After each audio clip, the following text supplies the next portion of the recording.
Hello and welcome to Yorkshire Rams football. I'm Taylor I'm Taylor Umland alongside Freddie Loach here for probably the biggest game of the season for the Yorkshire Rams. 6-1 going against the Newcastle Vikings, 7-0.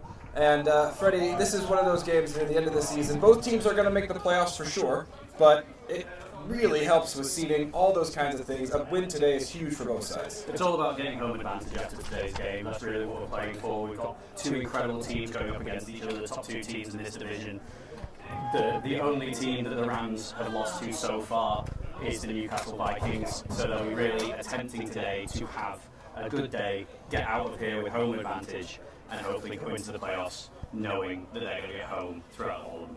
And that game was a while ago, so that was on June 3rd. Rams lost that one at a tight one away, 21-16. Second half was much better for the Rams in that one, as opposed to a little bit of a tough first half. It'll be really interesting to see what the Rams do differently today, what both sides want to do differently today. What are you looking at? I think what we'll be looking for is we've got two QBs who are happy to scramble. I think that'll be something we need to keep an eye on. Two very mobile QBs, but also there's two very physical defenses who are going to be showing up today to try and make sure that the offenses aren't getting any joy. Absolutely. So the Rams won the toss. They deferred to the second half, and they kick off now. And let's see what we're going to get this afternoon. Live from West Leeds. It's a return for the Vikings and a big hit to start the game. There's Tyler Broad for the Rams coming up big, as he always does, setting a tone. Big hit there from Tyler Broad, the captain today, leading the Rams out with the other captains. He is exactly what you expect from a Ram. He's always around this team. He's always making big hits, big plays. And as everyone says, you don't throw at 23, you don't kick at 23, and you double coverage at 23. Our starting lineup today brought to you by Holland Hills Cars. Let's take a look at the Vikings before they come out. Left to right, left tackle Andy Watts, left guard Tyler Mills, center Jake Bocott, right guard James Robson, and right tackle Connor Little. We'll get you the rest after the first play as their quarterback Ryan Vale. His first start of the season comes in a big one as he's got 4 wide. They go up to middle to their sturdy running back. Just a couple there. The Rams drive that one backwards. Maybe a gain or 1 or 2, but they were ready for that one. Big combination there from Dan Barker and Lewis Young. Two players who I believe are coming back from injury both today. Two very important players to this defensive front for head coach and defensive coordinator Dorian DeVix. Running back Eden Harrison, he's an American, played some D3 ball in the USA before coming over. Then your wide receivers today for the Vikings, Eden Harris, Aaron Wall, Alex Timmons, James Corner, and Matthew Knox. And they go to work on 2nd and 7. Short motion, Rams adjust. They go back to the run, up the middle. Ooh, Harrison working, but it's going to be finished off. Broad comes up and finishes the tackle. Takes it for no gain. Let's take a look at that Rams defense. Pretty sturdy up front, pretty consistent this season, but they're getting players back from injury. A lot of players, probably this is the best Rams defense we've probably seen together all this season. Alex Beaumont, Steve Ford, Laz Loish, Daniel Barker on the line, Lewis Young, your captain at fullback. Kelvin Newsom joins him at fullback, Kai Fay, Tyler Broad, Nat Derrick, Harry Anker, and Johnny Britt, your D-backs. Let's say if the Rams can stand up on 3rd and 7, get the Vikings off the field. Vale looks to pass. He's got time. He steps up the pocket. Lewis can't make the play. Now he's got room to run. Brown tracks him down, but not before a first down. Lewis Young came up from the linebacker spot. It looked like he had a spy and had a chance to make that play. And Vale was just able to shimmy the hips and break into the open field. As you said, two mobile QBs. We were told by the coaches before the game he's a very mobile QB, likes to use his legs to get out of there. They were saying that that's due to the pressure he was getting during uni ball, so he's got used to being able to move around and navigate a football field as a QB with his feet. So that sets up 1st and 10. Rams can't get the Vikings off the field on the first attempt. They stay in the spread. They go back to the middle. New running back this time. Same result, going nowhere. Gain of 1. Rams all over that one straight away. There's a fun little link between the Yorkshire Rams and their starting running back Eden for the Vikings, as Cheyenne LaCour, Buggy, who used to play for the Rams last year, him and Eden, I believe, played high school ball together. In the States. Well, that was Misbah Islam there on the carry there. 2nd and 8. Three wide receivers to the near side. They go to pass. Vale looks for the screen. Underneath. Dropped! Backwards, potentially. No, they're going to say incomplete. Rams look to be all over that one. Nat Derrick in the neighborhood coming up from corner. He's quick. Nat Derrick is very fast. An incredibly quick and physical quarterback. Realistically, he's the type of player that if you looked at him, you'd be like, that's a safety. And he is not. This is the second time the back-to-back now. Long, third and long situations. Tough to dig yourself out of twice. Let's see what the Vikings can do. They go back to the spread. Safety's backed off at about 11 yards. Vale back to pass. He looks to his left. Wants to rip along the sideline on the comeback. Got him! Keeps the feet in bounds. And that's going to be... No, do I see a late incomplete call? Incomplete? He must have bobbled it out of bounds there. Must have done. See if we can get a look on the replay what happened over there on the far side. Came back on the comeback, and he just must have not actually had it. The ref didn't have to make a dramatic call. He looked at it pretty clearly and decided that one was incomplete, and that brings up the 4th down and a punt for the Vikings.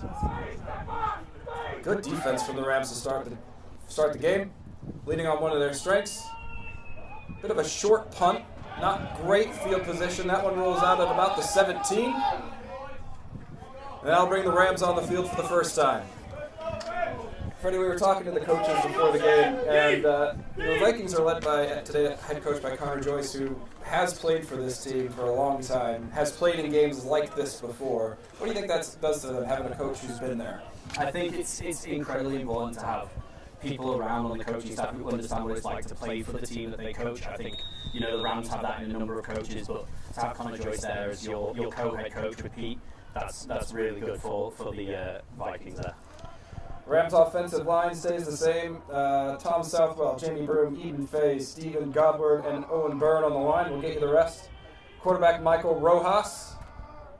Done a good job for the Rams this season. Takes the first snap. They go to Elliott Jackson up the middle. And he hunts for a couple. He's tripped up, gain of maybe one.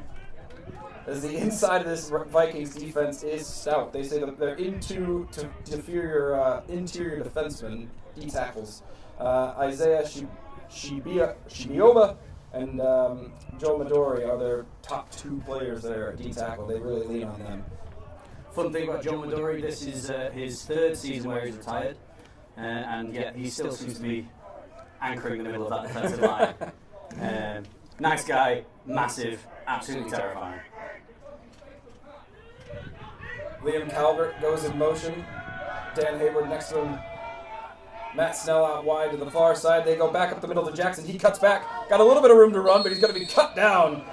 Looked like a safety came running up there and just cut that pile down. For about a gain of 5, gives up a manageable 3rd down, 3rd and 3. We were told by Connor Joyce before the game that you'll know which safety is. I can't remember who he said he was, but he said you'll know which one he is because he'll come up and cut the running back on the first play. Johnny Frayne is the one that kind of came up there, 36.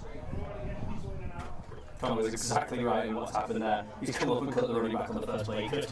Looking up at the Vikings defense, they have Sam Graham, Joe Midori, Isaiah Shibioba, and Enrique Baptista Borges along the defensive line. Trying to make a stop here on 3rd down. Rojas sees the blitz, gives it. Jackson fighting forward for yards. It's going to be close. Where does he get the spot? I think he's going to be a yard short. I think he's just short. Vikings were able to hold on that one, and it brings out the punting unit for the Rams, unable to get that first down. Rams leading on that run game early, trying to see where they can set a tone, where they can get something inside.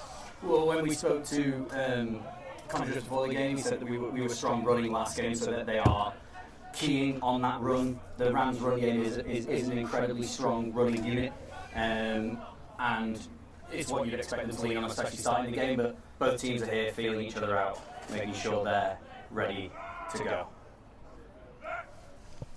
Dan Hayward back to take the punt.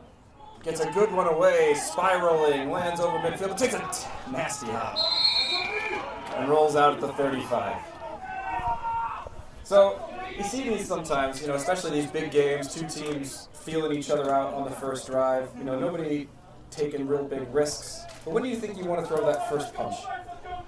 The one where you say, all right, we felt it out. When you the second drive, third drive? I'd be looking at it in the middle of the second drive. Yeah. If you can get first down on this to start your second drive, that's where you take that shot and go, we're just going to try something, let it go, throw that ball, hope it comes up good, and if not, you've still got the rest of that second set down. Trips wide to the far side for the Vikings. Up the middle, it's going to bounce. Broad's there, steps up, and dropped.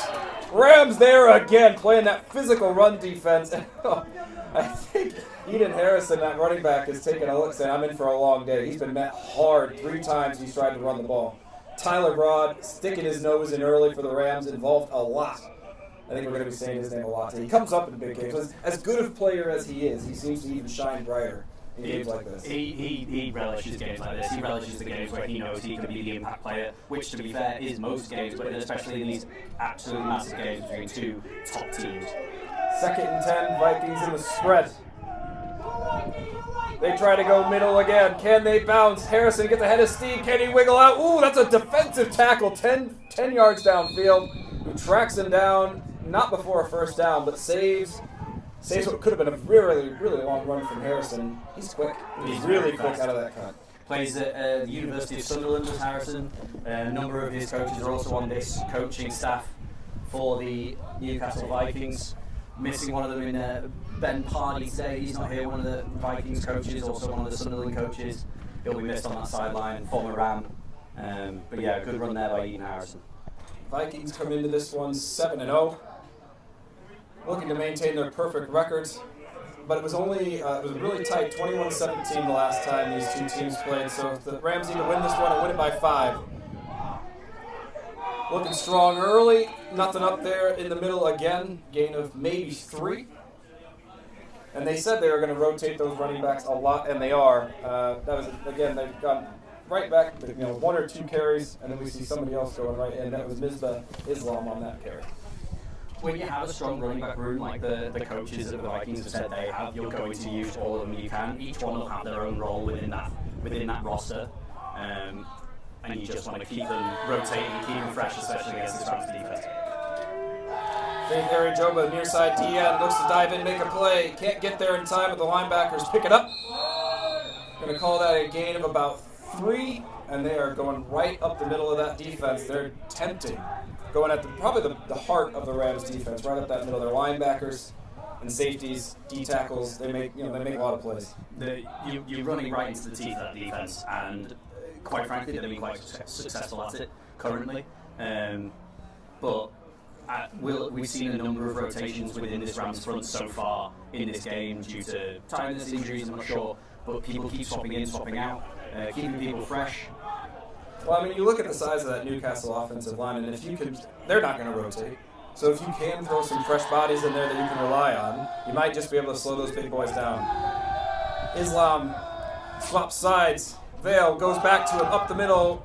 Can't quite get there. The linebackers tried to get there just before the first down. Lewis Young was first to him and just couldn't drag him backwards. And that's going to be another Newcastle first down. They're second on the drive. And that's that 3 yards of play mentality right there. I mean, that's not to say that they can't go to the air, because we've seen them do it a lot over the years. But they are proving that they can do this 3 yards at a time as well. They seem to have a mentality of run it until they stop us, and that's an incredibly smart mentality when it comes to the way you run an offensive side of the ball. Alex Saunders in there, D tackle. Lewis Young creeps from linebacker. Vale back to pass, looks left, one sideline, gonna thread it, no, incomplete. Had the time, and that's a few times Vale's dropped back to pass now. He's had time.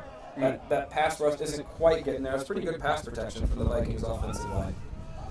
Very good pass protection from the offensive line. When you've got players like we have that are rotating in, there's not a huge drop off between the first starters and the second rotation, and even the third rotation, especially on this defensive front.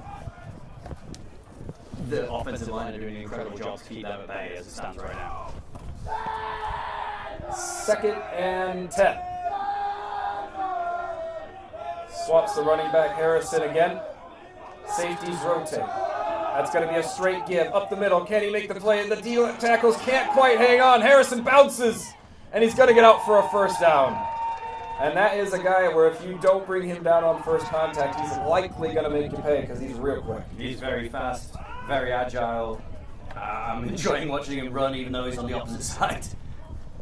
And that, it shows you how important tackling is. As silly as that sounds to say, but first time, you can't let a guy bounce. You got to be the one to step up and make that tackle every time. Yeah, make sure they're wrapped up and then wait for your other players to get in. If you're not wrapping up, then they're just going to bounce past. They go trips this time.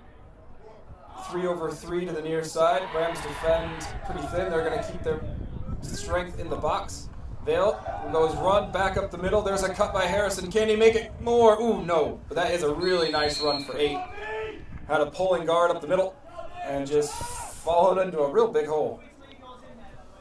That was a very nice cut there by Eden Harrison. Little jump cut, shades of Le'Veon Bell. Very patient, double-footed jump cut across multiple defenders there. He's quite short as well, and it can be, especially against a tall offensive line like that, it can be tough to find somebody like that. New running back checks in the game, Isaac Smith. On second short. They go middle, cut back, right into the Rams defense, and that's going to be bowled over the wrong way, I think, and carry him forward for a first down. That's going to be first and goal from the Vikings from the 9. Rams defense has been really good this season, though. I think they're giving up less than 5 points a game. Yeah. Even if they give up a score here, they don't give up many. 21 points to the Vikings was the most they've given up in a single game by some margin. Mm-hmm. So it just shows you that it's really two really good teams on all sides of the ball.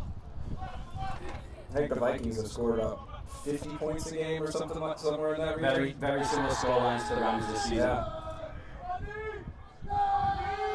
Vale has the spread. He goes back to the middle, and that one's going to be stepped up. Kelvin Newsom bringing him down. Big number 3. Big stop there, but from the linebacker position, getting off the edge. Is that Kelvin? It is Kelvin, yes. That was a great step up. Read that the whole way. Now that brings up second and goal. Vikings a little slow to huddle on this one. They have been having some pretty good tempo to their offense to those first few plays. Slow it down here in the red zone. First quarter, top of the NFC North. Vikings 7-0, Rams 6-1. Looking to see who's going to carry that number 1 seed into the playoffs. Trips to the left for the Vikings. Nat Derrick, near side corner, walks up. Vale looks to the left. He wants the corner underneath. Fay there on the coverage, knocked away. Kai Fay on what looked like man coverage, sticking with him from corner. Gets the arm across right on time. That's a good play from 44. Great play there by Kai Fay, staying with his man, getting the ball knocked out as it's coming to him. It popped up. I thought maybe Tyler would get his hands to that and catch it as an interception, but it wasn't to be. Now third and goal, and to be fair, if I'm on offense here, I do like having third and goal from a little bit further away.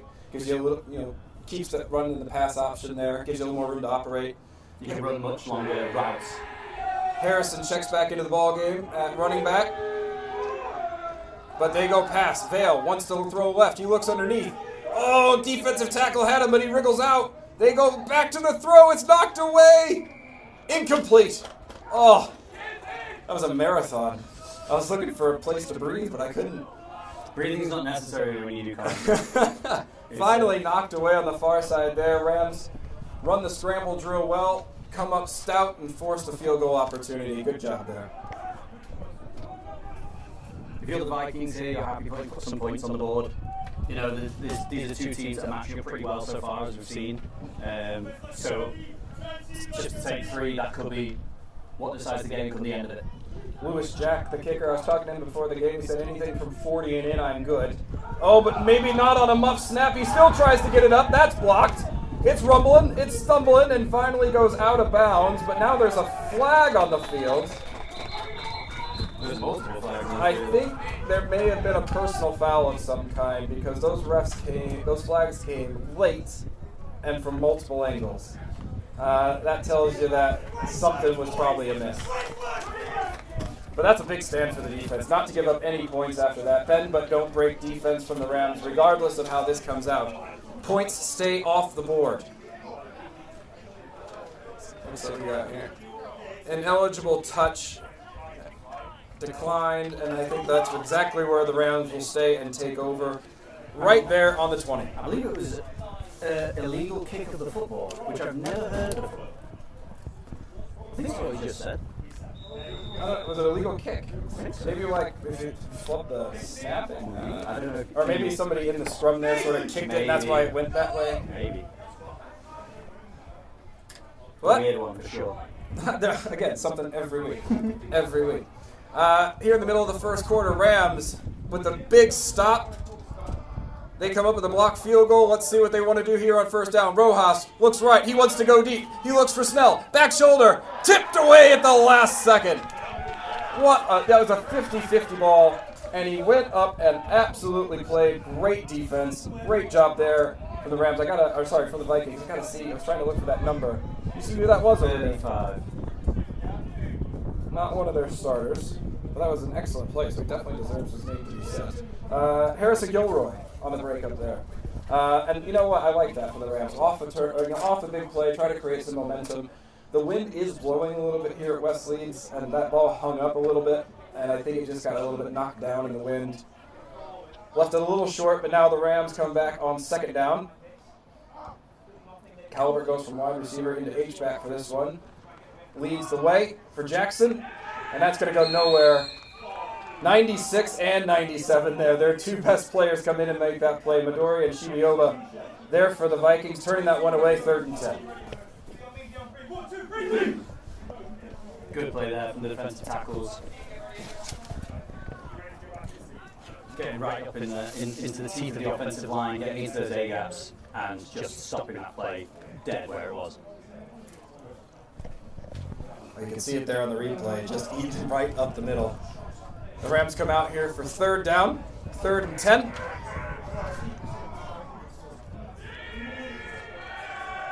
That replay will end, I promise. There we go. Back to live action, 3rd and 10. Calvert across the formation.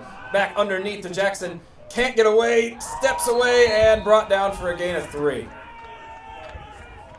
They are just swarming that box with White, and it's really hard for Jackson to get ahead of Steen, who, once he gets one, is really quick. But he's not having much room to operate that fast. He's not getting through that gap there. A little bit of a conversation there between Mikey Rojas and the referee. I think he thinks Enrique Baptiste Borges, the defensive end, number 1, came through and gave him a bit of a shot late on that. But if Mikey was pretending he still had the ball, he's more than welcome. Yeah. Rams got to keep their head up, though. I mean, 2 drives does not a game make, and they've kept the Vikings out as well. So now Hayward back to punt. Does get it away. High punt. Well covered by Joe McKenzie, but again, another nasty hop. And good field position for the Vikings. Rams are having to punt out of their own end from deep, and the Vikings are getting pretty good field position. The 35 last time, right up around midfield for this one. Smart play there by Adam Woodall, number 83 today. Switches number from 87, I believe, for this game. Smart play by him to stop it from bouncing back any further. That was a pretty nasty bounce, as we said, for the Yorkshire Rams there to come back, and you said you don't want to lose yardage after having kicked, but sometimes these things happen, especially with the wind and the way it's kicked. Loud sideline here for the Rams. They want to see their defense make a turnover. They go back to Harrison up the middle. He's going to be hunted down from behind and dragged down. That's a really nice play by Alex Beaumont. Was coming around the DN, was just able to get around and get a big claw on him from behind and bring down Harrison for a gain of 4. Alex is not the type of player you want to have the hand on.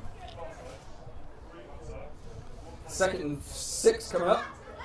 And the Rams defense has played consistent. They played very, they're not giving up big plays. They're making the plays when they have to, but Vikings have had really good field position here in the first quarter. 2nd and about 6. Vale has trips to the near side. Now a man in motion. Corner. Now give underneath to Harrison. He's got room to run. Can he make the tackle? A hurdle! Can he be tracked down backside of the football? Oh my goodness! That play had it all! Johnny Grit tracks Harrison down from behind and punches it out. Rams take over, 1st and 10. My goodness. You could almost feel the air get let out of this place as Harrison broke through. And that was a truly all-star effort from Grit. Absolutely fantastic play there by Johnny Grit, chasing him down. He's playing that start position, so he's close to the line of scrimmage when he started that play. Gets the ball out.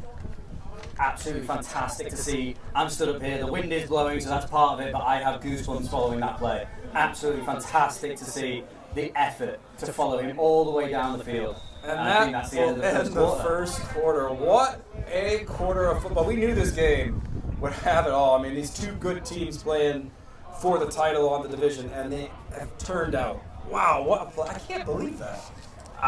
Did we get a replay? I got it just the tail end of it. Oh. Just the tail. I mean, what an incredible play. While we've got a moment, I'm just going to go through the chat here a little bit. We've got Go Rams, especially 94, big Alex Beaumont, that comes from his dad Carl. Someone saying, let's hope everyone has a lovely time. We all know that the true winner today is sports. We've got a We Love Freddie Loach from Liam Austin. Who doesn't? Gateshead, can we come back please? Go Hawks. We also love Taylor Umland. Who doesn't? Yes, Downey, time check please. What a save, forcing that fumble. And from Touchdown UK, we have clip of the day, that recovery. I hope you'll be posting that on your socials there, TD. That was incredible. What an effort play.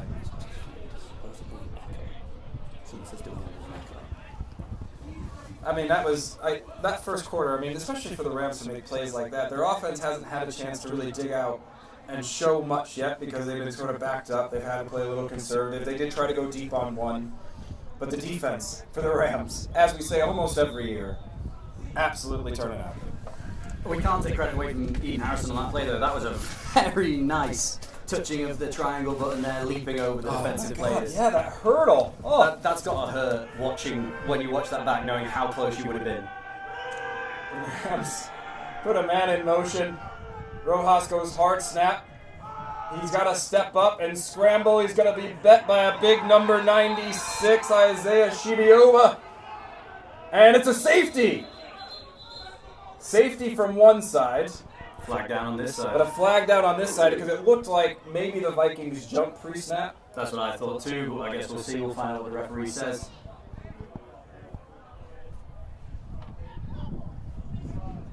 Yep, it is offside. They're walking it off now, it looks like. They did go hearts count down there on the goal line. I thought that was a really smart idea because they've been really hungry, that Vikings defensive line.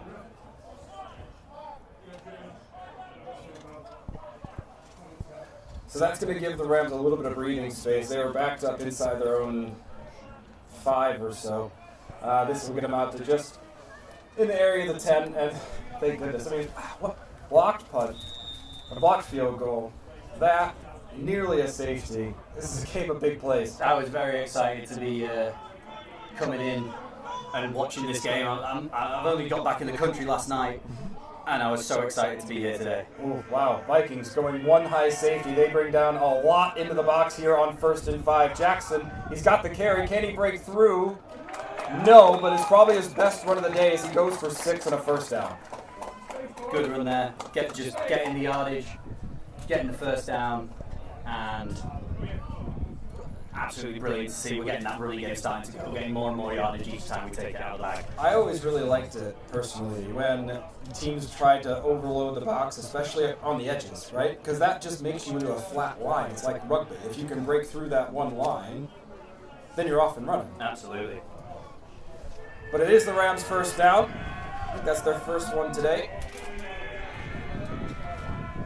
And they go middle, and that's going to be met and dropped really, really quickly off both of the edges. I'm not exactly sure which one got there first, but it was definitely Baptista Borges got there very quickly. And we're going to give Robbie Brumpton a shout-out as well. We've also got a shout-out here. I can't see a 60 on the Rams sideline, but I'm seeing 60 be looking mighty fine, so I'm assuming that's Big Red James Robson that Naomi Grice is saying is looking very fine today. I'll have to agree. Second and quite a big loss on that one. So 2nd and 16. Early part of the second quarter here. Nasty bunch. That tight bunch from the Rams to the near side. Vikings adjust to it. Really overloaded their defense to this side. Let's see what the Rams want to do. Rojas back to pass. He wants to go deep. He comes near sideline. He's got McKinty backing up. No, I'm sorry. Who was that? Ben Dolan. Dolan there. Backing up and just couldn't quite make the play. I think he had more room on that sideline than he thought he did.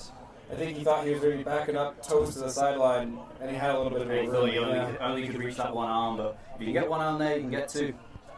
He's got some hops as Ben Dolan, he can get up there. It's just unfortunate. When you're facing into the field, you can't see where the sideline is. I don't need to talk about it a ton because the games I played against the Vikings were a while ago and they're different players. But I do know that they've always had a big D-line. And they give you the happy feet are a thing when you're in the pocket. Just that you feel, because there's so many people around you, even if you have a little bit of room, that you got to get rid of the ball. That time feels a little bit less. But Rojas here on third down does have a bit of time. He dumps off to Jackson. Let's see if he can hunt along the sideline. Nope, that's going to be really well handled by the Vikings and bring up the punting situation. I think that was not a bad play just to get that out, get some positive yards. It's tough to dig out a third and long like that. You've got to try something to get out of the position. I feel we'll be seeing the Rams kind of try a lot of different things now. I don't believe we've got first down yet into the game. We got one. We got one first down. Off the back of a penalty, we need to be trying some different things. I think is what we'll be seeing from here on out. I don't think I've seen Rojas really step into one yet. He's kind of floated one to the far side, floated one here to the near side, and that one out to the flat. I'd like to see him put his foot into one. Hayward back to punt. Ooh, that one's going to go off the side of the foot. He gets a little help with the wind, but that is not a great punt, and that's going to give the Vikings good field position again. But they've gone knocking on the door twice and been turned away twice. Rams defense has really turned up as we move here into the middle part of the second quarter. If you're just joining us, it is still 0-0. But twice the Vikings have had opportunities to put on the board, and twice they've been turned back. First one was a blocked field goal. I wasn't even quite sure who got a big hand on it. Came from the middle, but it was an awkward snap as well. And then next drive, the Vikings had a breakaway from their running back, Eden Harrison, and then it was Johnny Gritt, who, what an effort play. Just punched it out from absolutely behind. Chased him down from behind, gave the big hammer, knocked it out. Peanut punch. And kept them off the board. So now the Vikings go back to work. James Corner across the formation. They go back underneath the Harrison. He tries to bounce out, and he's not going to be able to get there. And Laundry on the field. That's usually in the place of holding. Could be a face mask back there potentially, but we'll wait for the call. Nah, the White's walking backward already. They know the call. I think that was right tackle Connor Little who got caught for the holdout there. It's tough when you have a running back like this sometimes who is prone to breaking out. You know, you want to hold the block for him, but you also know that it should be an inside run play. As an offensive line, you're seeing that defensive lineman's eyes shift to the place you're not going. You're running in the opposite direction. You're like, I just need to keep this guy. Sometimes it's going to get caught, sometimes it's not. You're not cheating, you're not trying. One of the few plays to go backwards today for the Vikings. They've been chunking out 2-3 yard carries. But now they're going to have to see what they can get going here on 1st and 20. Harrison flips side, Broad rolls down. They go middle. Harrison breaks away. Can he make the tackle? Yes! Just hangs on to the ankles, his hairy anchor. And that is when he gets a little bit of steam. Those safeties are having to make plays, and they have. Nice job there from Anchor to bring him down in open field. A great tackle there by Harry, getting right around his ankles to Zanker, and brings him down. Well, I've got a moment to confirm it was James Robinson that is big and sexy. Confirmed also by Liam Austin. 2nd and 3. That was a big run. So now they go back to the middle. Islam looks for space. Peel can't make the tackle. Rolls off. Gritt tries to run him out of bounds, and he finally does with Anchor's help. Peel had a chance to take him down inside and just quite couldn't get there. Got a bit turned around, it looked like.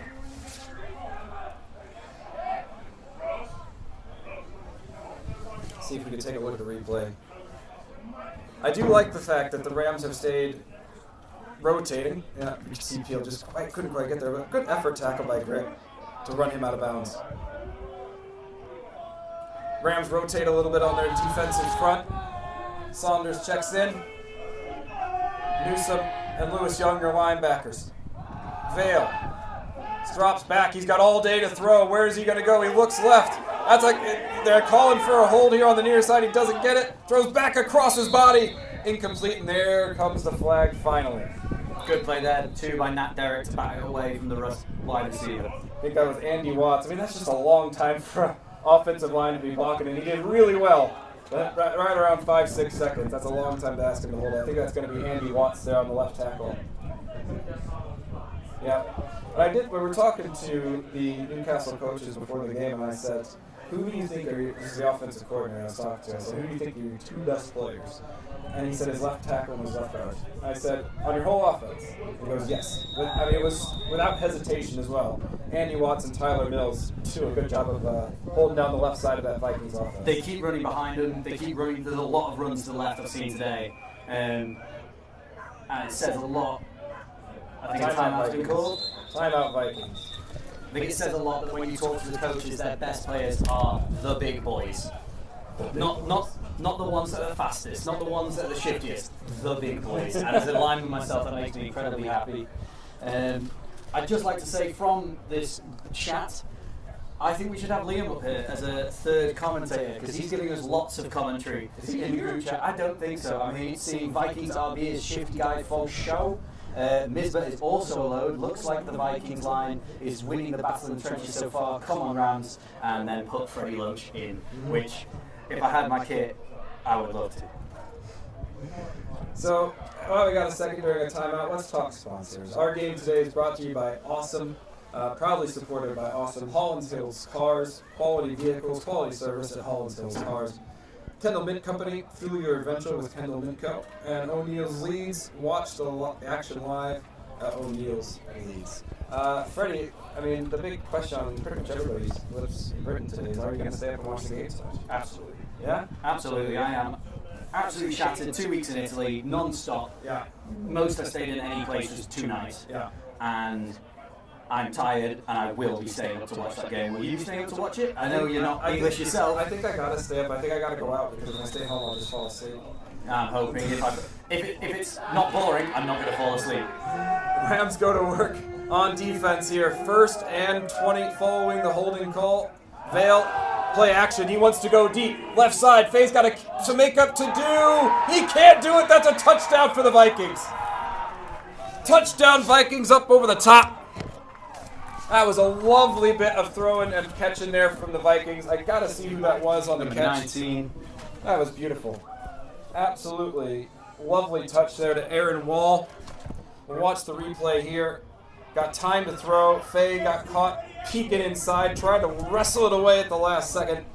And that's that big punch that you got to take in a game like this. They finally got the wind. They went deep, and they went after it. And an absolute bomb from the QB there. The entire half of the field, 50-yard pass into the end zone. Great to see. Another blocked kick. And it's a blocked again. I believe that was by Russ Paulson. He's celebrating his big paws getting up there. But there's lots of whistles. Lots of whistles. That never means anything good. See if we can see who got the block here. They must have spotted something in practice because this is like to get 2 in one game. Oh, that just came from somebody tall at the back. Oh, but it's not going to count. It's going to be an offside. And it wasn't the person who blocked it who was offside. There's somebody who was from the back, kind of near late. They'll be getting someone in their ear now after that. So they'll restart this one. Let's see if they can get another block. Man, 3 in a game, that'd be something, wouldn't it? That'd be something really good. The kickers should back up a yard. Yeah, maybe. They are quite close, to be fair. So 6-0 following the long touchdown from the Vikings, about 40 yards down the left-hand side. Vale to Wall. And it puts the Vikings up 6-0 about halfway through the second quarter.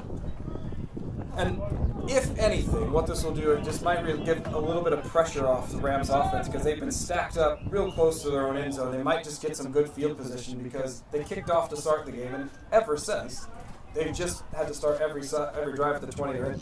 I mean, it's credit to the defense that they're able to stop near the goal line.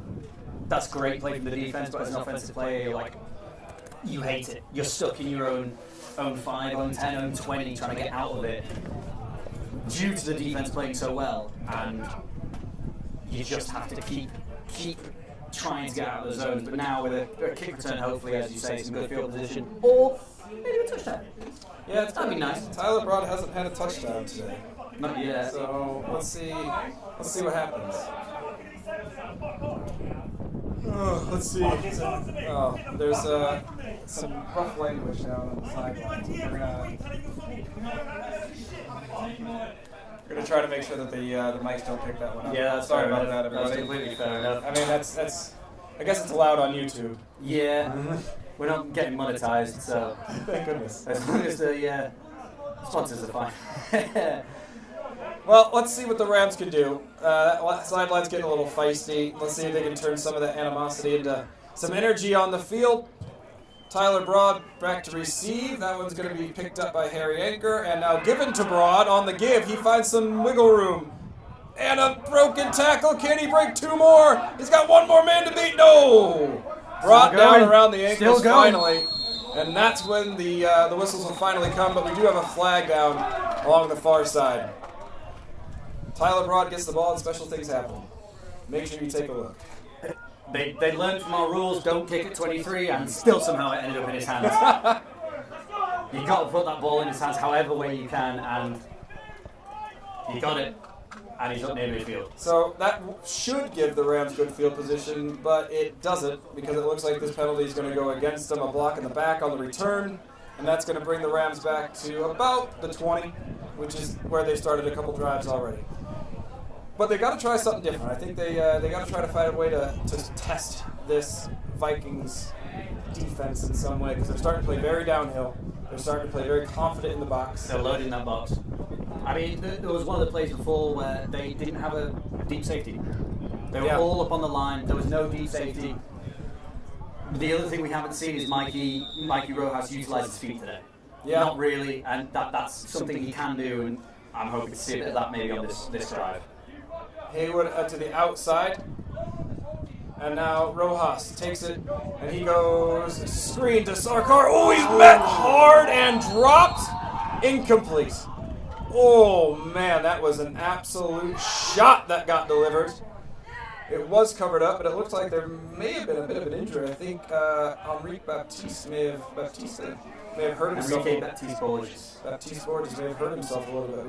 He definitely screamed over the ball. Maybe it looks like a back injury or something like that. He looks tender. Oh, now he's going to have to go down. I didn't quite see what happened. I saw him kind of lunge after the ball. You can put your body in some kind of awkward spots when you try to go diving, but he looks in real pain. Enrique Baptiste Borges is a player that's been all around Britball. I knew him from back in the day when he used to play at the Sheffield Giants. Me and Enrique have always had a bit of a chatty back and forth relationship. He likes to talk, I like to talk. And one of my favourite things about him is for the old boys game at Sheffield Hallam, as Russ Paulson will be able to attest to, he comes and referees between the old boys and the current squad, and when you ask him why, his reaction is, I hate you all equally, as a former Sabre, and that's incredible to see. He's also the head coach at the Newcastle Raiders, so he's all around Britball all the time. A real personality, gets under people's skin, including his own coaches, as we heard before the game. But sometimes that's what you need from a player, especially a defensive end. Yeah. Oh, he really is down. He's really having to. I think he's up. He was kind of motioning to his chest a little bit, like almost like the wind got knocked out of him. But I think he's going to have to come out for at least a snap. But he's coming off of his own steam, walking off, jogging off. That's what you want to see. You don't want to see anyone having to go off using anything but their own 2 legs. The Rams got to find a way to crack through here. 2nd and 13 now. As they, they called it incomplete, didn't they? Yeah, they did. So it should be 2nd and 10. As the Rams go with 2 wide receivers, tight end, Dr. Fred Jones, Elliott Jackson at running back, Matt Snell to the far side. Vikings stunt up front. Jackson's got a little room to run on the cutback. He can't get very far, though, as he's tracked down after about a gain of 3. That'll bring up third down. Jamie Broom there taking 75 down during the play. I think he was dragged down by him, and 75's complaining there's a bit too much there. But when you're playing on the offensive line against the defensive line and vice versa, you're going to get mauled at some point in the game. 75's a big boy, I'm sure he's going to be okay. I'm sure he's going to be just fine. Now, we have a timeout for the Vikings. I'm guessing we're getting we don't have the clock up here. We'll try to get a time check, but I'm guessing the Vikings are trying to conserve a little bit of time so they can try to get some more points on the board before the end of the half. This timeout brought to you by Holland's Hills Cars Leeds. Thank you for your support. We got a third and about 6 coming up from the Rams. Freddie, what do you do on defense in situations like this? If you were the Vikings defense, what would you be thinking? What we're looking at, 3rd and 6. It's a difficult one. I think realistically you need to be passing, but knowing if the Rams the way they do, I think I'd be looking at screen pass here, something short distance that you can get yardage after. If not, you're getting yourself a couple of yardage to get a punt from a good position and try and give the defense some good field position here. I think from the Rams' perspective, something like a flood or a stick concept, something where you got an underneath option and a deep option, because these corners have not been tested yet, really. Just once there that they floated one down the far side. And they might just come up and sit on something underneath and let something go deep. But Rojas has 4 wide receivers. As the wind picks up. He is whipping around here. It's hard to tell which direction it's going. It's going kind of all directions right now. Rojas back to pass. He's got somebody in the flat. Now he goes post over the middle. He's got Hayward. First down and more. Dragging him forward. Simple post route. Hayward found the spot. Sits down. Makes the catch. Gain of 20 on the play. Biggest play of the day for the Rams. If you're going to wear calf sleeves and cleats like that, you can't not be making big plays, and Dan Hayward's always going to get big plays in these Rams games. Right on time from Rojas as well. Stepped up, made the play. Beautiful pitch and catch. And now the Rams look to capitalize. Let's see what they can do here. Just over midfield. Matt Wise out in motion. Rojas looks that way. He's got his feet. Let's see if he can scramble. He does. He just gets down. I think that was a really smart play with 96 right on his heels. We said it. Mikey Rojas can utilize his feet, and he utilizes them there for a good 4 or 5 yards there to give yourself a better second down opportunity. Maybe we'll see a bit more of that going forward as he gets more comfortable into this game. 2nd and 6. Rojas checks his wrist coach, sees he wants to change the play. Vikings with a too high shell, corners backed off. Now they show blitz in the middle. Rojas on the what looks like maybe a design QB run. It looks like Isaiah Shibioba just sort of like shoved him. He couldn't quite get there to tackle him, so he just pushed him really hard in the back. And made the play stops once they're on the floor. Get them on the floor however you can. I've pushed a bunch of people. Whatever it takes. Done a lot of pushing. I think there was no gain on that play, so 3rd and 6. I wasn't quite sure what that play was. I think we lost. Maybe we lost a yard, maybe 2. Timeout Rams. They want to talk over this 3rd down. And I think that's a smart idea. I mean, this is you don't want to let this game run away. You don't want to, give the Vikings really good field position here. And frankly, you want some points. So I think they're a good idea for them to sit and talk this one over. It is. You really going into halftime. You want to get something on the board. Obviously, the Vikings are leading. It's only a small lead, 1 score in it. But you do want to be utilising something. But it is worth mentioning that Christian Thompson is going to be our OC remaining for the rest of this season. Last game, was it Dorian? No, that was the game before. Christian OC last game. Jim Rear is still in the US, and we don't know when he'll be returning. So Christian Thompson has taken over the reins as the OC for the remainder of the season, and we're hoping all the best for him and his play calling. While we have a timeout on the field, here's a reminder that Awesome offers everything that you might need from outdoor equipment to home and garden essentials. Check them out today. We're also sponsored by Kendall Midco. Taking a breather, recharge with Kendall Midco. proud supporters of today's game. My papers went flying. I couldn't read it anymore. But the timeout is over. Back to football now. 3rd and 6 or 7 for the Rams. Coming out in spread, Michael Rojas. 4 wide receivers. Not quite a stacked box for the Vikings. Rojas back to pass. He's got a man in his face right away. Has to get rid of it. It's going to be caught. Snell tickles the sideline. And it's going to be ruled incomplete. He must have had a foot on the line. Wow, I thought that was a really nice play over there. I thought that was a catch personally. But it's hard to see that far sideline to judge whether they're inbounds or not. I will say Snell didn't have much of a reaction either. I think he may have known that he had a toe on the line. But Rojas did a really good job there of getting that ball out of his hands. He had one of those big D tackles right in his face right away and started to lob it over a big tall structure in his face. It's hard to throw over the Eiffel Tower. It is. Do you think you could do it? Back in my day. What, 1942? Back in the day. So the Vikings, I don't think, are quite buying the punt from Hayward because they stay up as sort of a defensive front. Let's see if Hayward can pin him down. And that one's, so very close. Carries about 3 yards too far into the end zone, and that's where the Vikings will take over for their next drive. If it bounced just a little bit earlier, that would have taken that bounce right out on the one. Yeah. That would have been gorgeous. Considering the Rams' bounces on their punts today. They haven't been very kind. It's worth mentioning as well, looking around this game today, as you can see on the sidelines, we've got a lot of supporters down at this game today as we're going forward, moving into the playoffs. Supporters from both sides of the ball, both sides of this game. It's brilliant to see people down. If you haven't come down to a brick ball game before, it is an experience within itself. It is lovely to see more people coming down to these games, especially these big ones, where it's such an emotional, major moment for both teams. And it has been. You can definitely see it. Both teams has been really into this so far. Still in the first half here, coming down to the end of the first half. Vikings looking for something on the ground with Harrison. That's a good block out front, but Grit fights it off. Oh, that's a good tackle there. It did come after about 5-6 yards, but really nice team tackling by the Rams here on the near side. Bending, not breaking, a lot for this Rams defense at the minute.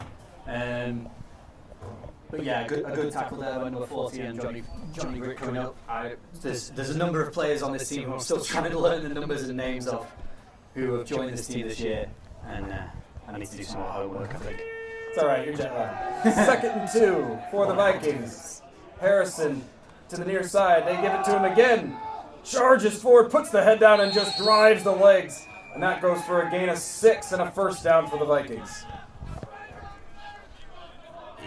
When he can't break out, when Harrison's in there and can't find a way to juke out of the box, he just puts his head down and rumbles forward. That's a true American running back. Yeah, man. That's what it is. I can't get out. Okay, head down, eyes closed, can't lose. That's so true. 1st and 10 for the Vikings. Coming down here into the first half, 6-0. Been a really tight affair. A couple of awesome defensive plays from the Rams has kept them in the game. Offense has been a little slow. Vikings go to work on first down. Back to that man Harrison, but he's going to be stopped real quick on that one. That one's going to be driven back. Good job there from the entire defense, but I saw Lewis Young in there first, the captain. Getting the tackle from the linebacker spot is always something you love to see if you're a defensive coordinator or a defensive player. And a great tackle there from Lewis, once again coming back from injury today. Great to see him out there. When your leaders are injured and they're not on the field, you lose a bit of that energy, your typical leaders. And now that we've got multiple of our captains back who haven't been here for a number of games and other players, you can see the energy that they bring, the impact that they have. The one time the Vikings, when they scored, they went down deep on this far side. Looked at Faye, and now they want to come back here on the comeback. 15 tries to make the play. That's going to be tight. And they are going to give the catch. Oh, that was tight along the sideline. I wasn't quite sure if he got that first one down. But that's Aaron Wall, who has gone deep and now comes back for the comeback. That's why he set that up. A very smart play there by the Vikings. The offensive coordinator before the game was pretty coy when we asked him what type of offense he runs. Tongue in between his teeth said, multiple. So he didn't want to give anything away, even to us who promised not to tell the the Rams anything. They said there was some stuff that last game we did very well, so they're trying to counter on that, and that seems like one of those plays. I've been impressed by Vale today. Not had a start for the Vikings yet. Has played a uni ball. Hasn't really played a ton here at the men's division, or the open division. Has looked really good today. They try to go back up the middle again, and the Rams are ready for that one. That one's going to be stopped for about no gain, I think. I think they're going to say he didn't even break the line of scrimmage, so 2nd and 10. A good defensive play.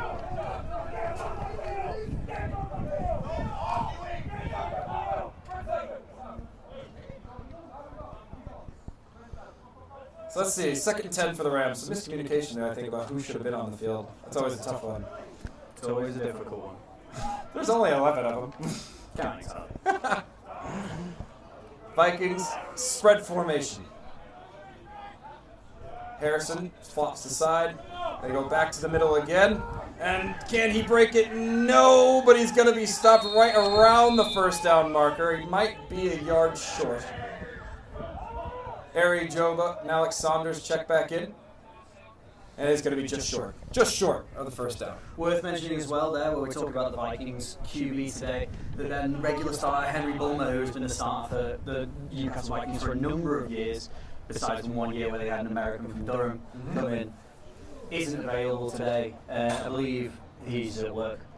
Yeah, he's a pediatrician, which, credit to him. We've got to be looking after the next generation. generation. There is one thing more important than football. Yes. 3rd and 1, they go quick snap. Harrison drove up the middle, right into the waiting arms of Kelvin Newsom, but he is going to get the first down. That is a good, solid tackle from your linebacker there. Absolutely stuck him right in his place. Harrison tried to drive those legs forward and ran into an absolute wall. And he's down now.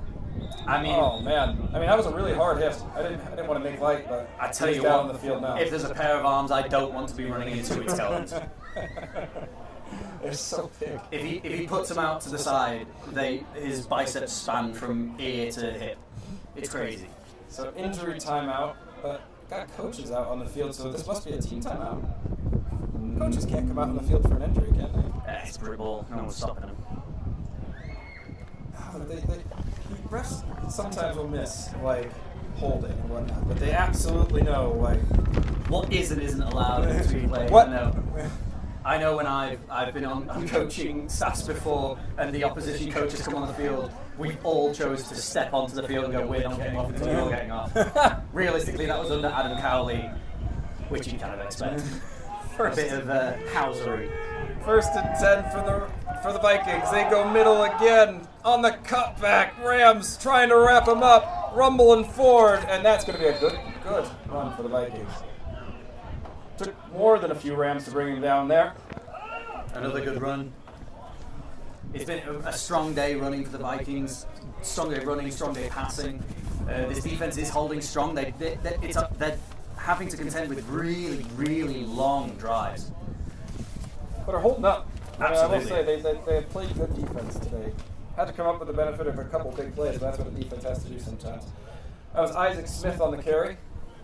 Brings up 2nd and 1.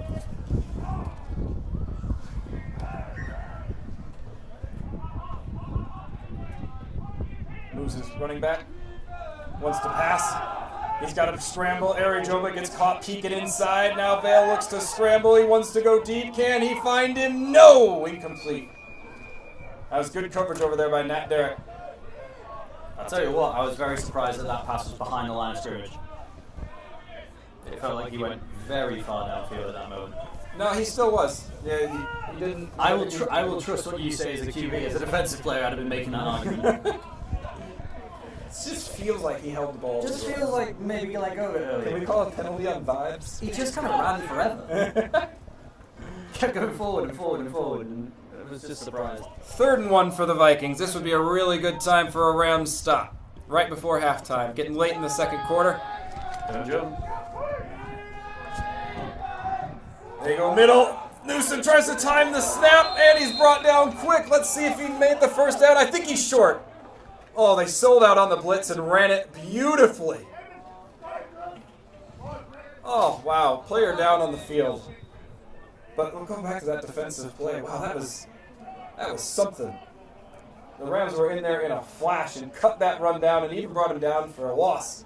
That'll bring up 4th and about 2.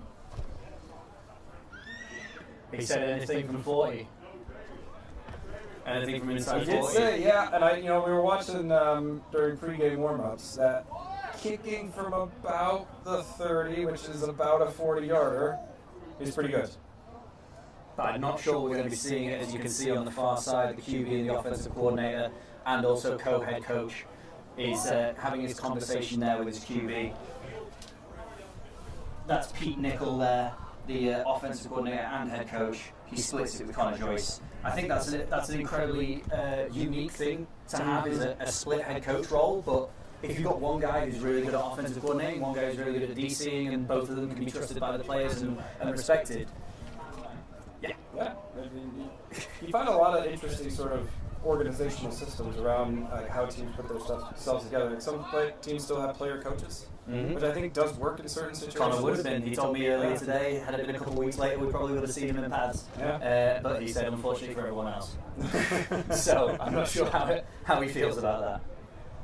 Unfortunately, PM, I would love to give you an update on time, but we haven't heard anything from the referees, and that's the only way we have any kind of time check on this side. While we have a bit of a moment, Liam said to him joining the commentary team would add a little bit of ADHD to it, which, quite frankly, I'm not sure we need much more of up here in the booth between me and all you. that taken care of. That wouldn't take away from it. Naomi Grice says, my commentary would just be complimenting Big Red. Liam said, I'm down for that. I think Big Red seems to have his own fan group here. He's got Number such a 60, nickname. James Robson. Well, when you're that big and you're that red, I'm not sure there's anything else you can be called. Liam has also said we need a little Taylor Unland triple option here. Oh, yeah, man. Alison Kesa saying, go Vikings, and Matt W saying, Aaron Wall, Dagoat. Thank you all for being here. We've got 101 people that seem to have be here watching now. That's great, man. 100 people. 100 people, it looks like. That's awesome. And the more you're talking in the chat, the more it gives me to say when we're having these moments like this where there's not a lot going on. So please, if you've got any messages, stick them in the chat. And as long as they're appropriate, I'll read them out. Liam. As long as they're appropriate. All right, Dad. You're the actual dad. I did. I watched my 6-year-old play rugby this morning. Oh, my God. You understand rugby? Yeah. Enough? Yeah, I played rugby union for 4 years. That's the right sport to play. No. I know we're up north, but I played union too. I was trying to decide. I'm sure people can tell that by my voice. I was trying to decide between the two, and I looked at everybody playing rugby league, and they looked like triangles. And I was like, I don't think I want to run into that. And I looked at rugby union, and I was like, oh, I There's guess some so. stuff. Yeah. Not anymore though. Oh, Rugby union players, like even your props, they're looking slimmer and slimmer and muscular and muscular. I think we're going to gain far more linemen in the next couple of years as rugby develops into a much skinnier game. That's a good point. That might be interesting. It's a long injury. That was the running back who was down on that one, I believe, for the Vikings. Smith, I believe. Yeah, Isaac Smith, 28. This is a long one. They've been looking at his knee. You don't want to move him too quick, so sometimes you just gotta sit this one through. When he went down, he didn't seem to be wanting to move his legs too much, so they'll be making sure he's okay before moving him. At the running back position, there's always the risk of injury. You've got people tackling you from all directions. You'd be sad to see his day over because he's been having an incredible game. All the running backs have been playing really well. So just to recap how we got, it's 6-0 now, coming near the end of the first half, but if you haven't seen it, the Rams have, it's been exciting. The Rams have blocked a field goal.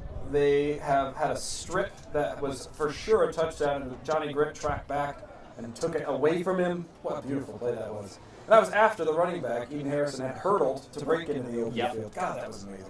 Absolutely fantastic play. Just to comment, Thomas Hutchinson says, do we know we have an echo? We can't hear it, but we're going to have a look at halftime and see what we can do about that. It's difficult to hear up here. We don't, unfortunately, have any kind of way of hearing our own stream. But we will take a look at that. Thank you, Thomas, for pointing that out. If you could give any more information as to how the echo is, whether it's sounds like I'm talking into a microphone that's far away from me or something like that, that'd be useful.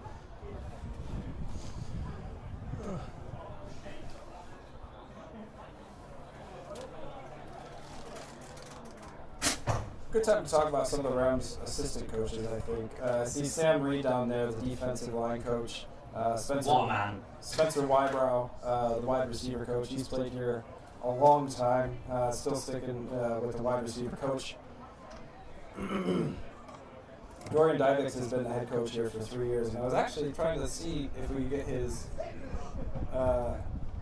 career wins total, because he's been really successful since he's been here. Gone to the playoffs 3 straight times, and just been a great coach for this team. He is an incredible coach for this team. Someone who used to play back in the day with the Bobcats, but a lot of people have said, his coaching is where he's the strongest. He's able to think very clearly about football. He's an incredible mind when it comes to especially the defensive side of the ball, and he leads this team well with a mix of hard boot to ass coaching, and also he does care about his players. If you go to him with an issue, he's a credit to this organisation and this team. I've heard talking to the Rams before, because I've played for this team for so many years, but when you're not in it anymore, you really fall out of what's the vibe of the team this year. And I've heard it's been a really positive year. Overall, it's been really good vibes. The team's come together well, and regardless of this, as they prep for this, they know either way they're making the playoffs, and so they're just kind of preparing. They sort of feel that there's some good momentum within the team this year. Yeah, it's been one of those seasons where, much like the rest of the seasons, it seems to be walking off the field now. Unfortunately, not under his own steam, but he's got a number of players running on to carry him off. I'm not sure he's that big. He needs 5. He's got the big boys out there though to help him. They're all going, and that's credit to the Vikings organisation, that all of them want to come out on the field and help their injured teammate come off the field. It's great to see. How do you attack this coming up 4th and 2? It looks like the offense is going to stay on the field for the Vikings. So what are you thinking defensively for the Rams? I mean, they obviously want to run inside, but what do you do in a situation like this? You don't leave yourself exposed. I think it's a difficult one. You've got to stack the box, but we've seen that they can pass this ball. If you're stacking the box, you're giving up the opportunity for a big pass play. But also, if you cover the pass too much, you're giving up the interior run for a running room that's been very good today. So you kind of just have to play your own game. I think at this point, trying to scheme exclusively for the opposition isn't quite working. And just start playing your own game. I know Dorian's meticulous in his planning, but the team's been successful so far this year, not needing to plan quite so much. So going back to their basics is the best thing. The Vikings leave the offense on the field, 4th and about 2. Vale puts a man in motion, gives them a trip to the right. Flips the running back as well. Islam, the running back. Vale back to pass. He looks for the one-on-one near side. He's got the curl. Yes, it's a catch, and yes, it's a first down. I think they got it by about a yard, and that'll bring us to the 2-minute warning. There you go, Pete. 2 minutes left. Really smart route. I think they're pressuring the inside. They're giving a bit of a soft shell on the outside, and they have found a matchup they like out here on the left side. They are seeing what they like on this side. Kai Fay versus number 19. I apologize, you'll have to give me that, Aaron Wall. As you said, apparently he is the GOAT, so it's a good matchup, but we've seen Kai get his fair share of plays today as well. Yeah, a really nice knockdown in the end zone. Yeah, absolutely fantastic. But this is exactly like the last game. The Rams were a little bit slow out of the gates offensively, really had a strong second half, and as long as they don't give something up here, they're going to be putting themselves in good stead. Down to score, 1st and 10. Even if they do, it's only 14 points. Let's see what the Rams cook up on defense here. Islam in motion. They go to the pass. They go over the middle. Britt's got a chance. No, just incomplete. Looked a little bit unsure as he let that one go and floated it over the middle. A couple of Rams had a look at it. It's difficult there when you've already got trips. You bounce the running back and suddenly you've got soft quads. you're overloaded to that side of the ball, and you have to do some movement on defense. Clearly, they were trying to get something quick out there, confuse the coverage, but just overthrown for his wide receiver there. Stops the clock. About 1:50 left in the half. 2nd and 10 for the Vikings. Harrison back at running back. Vale goes back to the middle. Good blocking up the front, but closed down quickly. Lewis Young brings him down for about a gain of 4. Brings up 3rd down. Give him 5 on that. It's a good run. Very good run. Unfortunately, I think we have a Ram down on our sideline. The number 67 for the Vikings pushed him way out of bounds, but thankfully he's off the field so we can keep playing. Well, I hope he's okay. Me too. 3rd and 4 for the Vikings. Looking for something right before the end of the half. Clock's running. Vale, Debo clutches over the middle. It is caught. Oh, it's stolen away. There was nearly a pick. And he's going to be brought down for a 1st down. Oh, that was really close for the Rams. Nearly had the interception. It was that same play again, going to soft quads and then the quick play out to the wide receiver. Tried it 2 plays ago. Successful this time. So that brings up 1st and goal. Time's clicking. We're running about a minute 10 left until the end of the half. I think we're looking at about 1st and 6. 1st and goal from the 6? Yes. Those are the words I was looking for. Vikings knocking on the door, looking to round out what's been a really good half for them so far. They've played well on both sides of the ball, looking to capitalize. 1st and goal. Vale's got trips. He has a single receiver out to the right, working against Nat Derrick. Vale looks to the left. He's got room to run. Now he goes back over the middle. Caught! Touchdown! Aaron Wall again comes back across the formation on the scramble. And I'm not sure who lost track of him, but Aaron Wall does a really nice job of finding some space around the back of the end zone. Vale keeps his eyes up and finds his man. 13-0 to the Vikings, 1st half. Oh, that was a beautiful pass. You got people committing to the QB. Back across his body. Harry Anker had stepped up.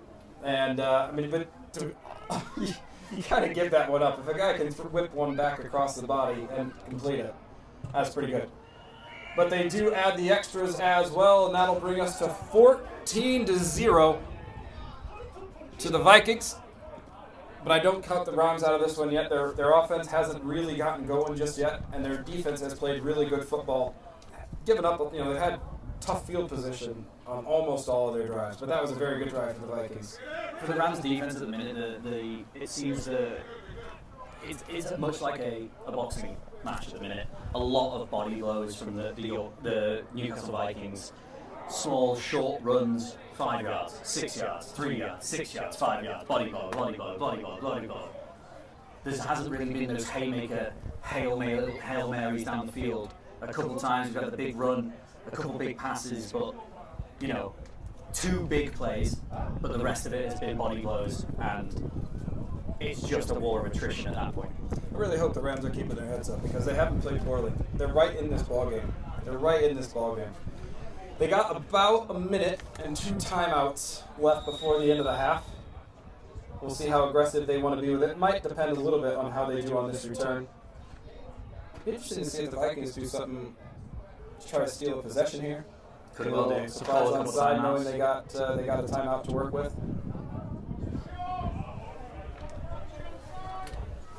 Got 3 returners back here. Tyler Broad, the deepest in the middle, and they go right down the chute at him, and that's going to go into the end zone for a touchback. So the Rams will take over at the 20 with about a minute left to go before the end of the half. Let's see how aggressive they want to go. I think if you're the Yorkshire Rams at this point, you've got to go for the bombs, but you also don't want it to be a 3-score game going into the 3rd quarter. So it's a really difficult decision to have to make here for Christian Thompson, but if I was him, I'd be going, you know what? F it. Let's try and get it. Is that your offensive coordinator philosophy? Yes. F it. Absolutely. F it, he's down there somewhere. 1-4 birds. I would love to. Rojas. Back at quarterback, Jackson next to him. Calvert, Haywood, and Snell, the receivers.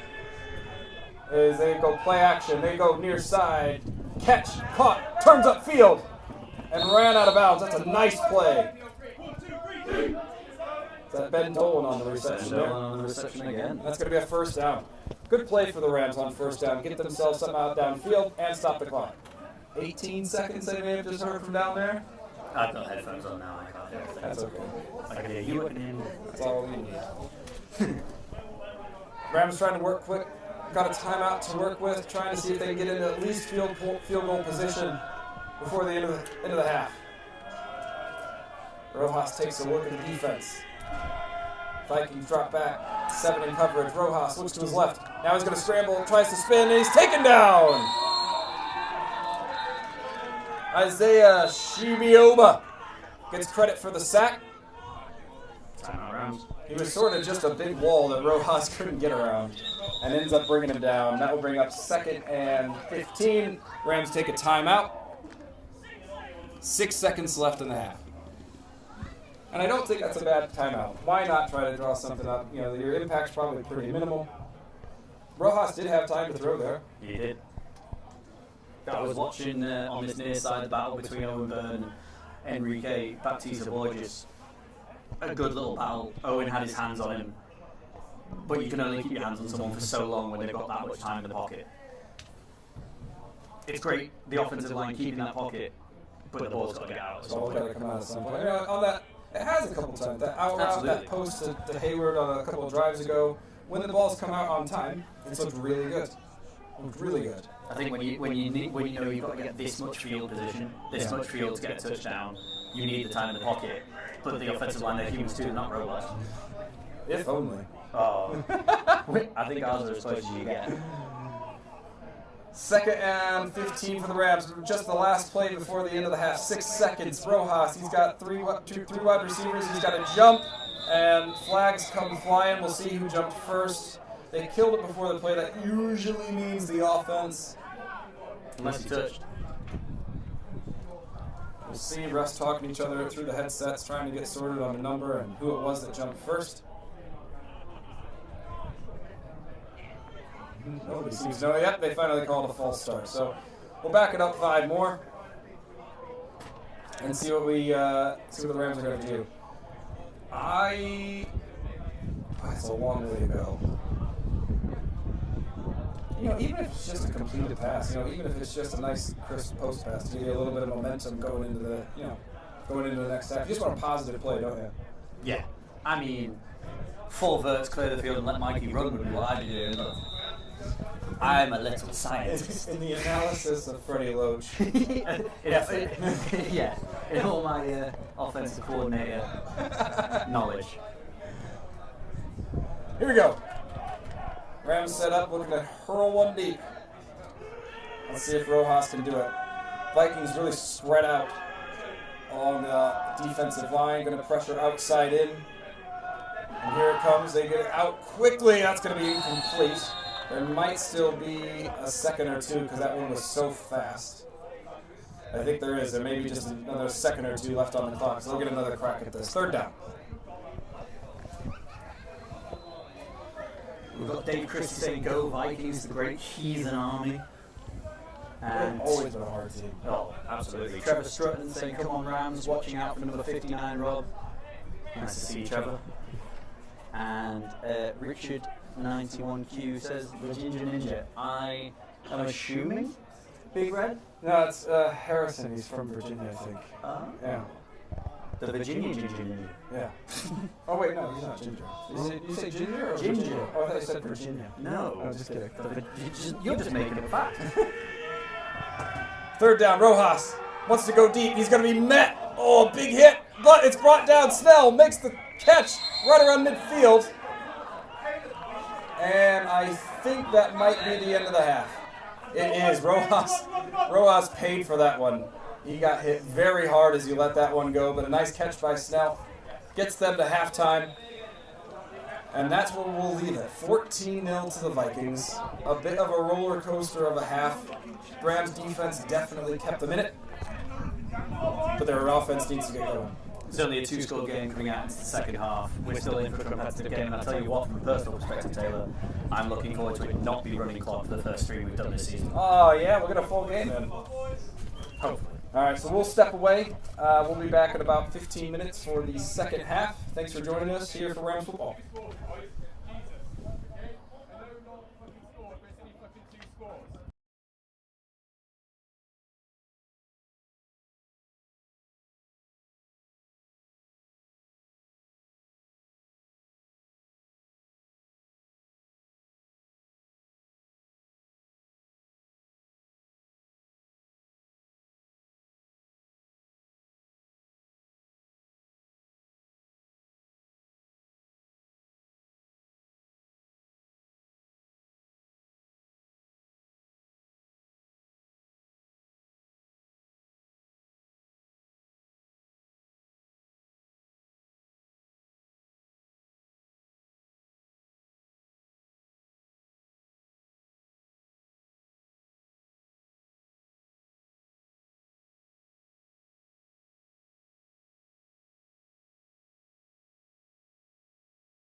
All right, welcome back. Rams' second half about to begin. They come out for the second half down 14-0.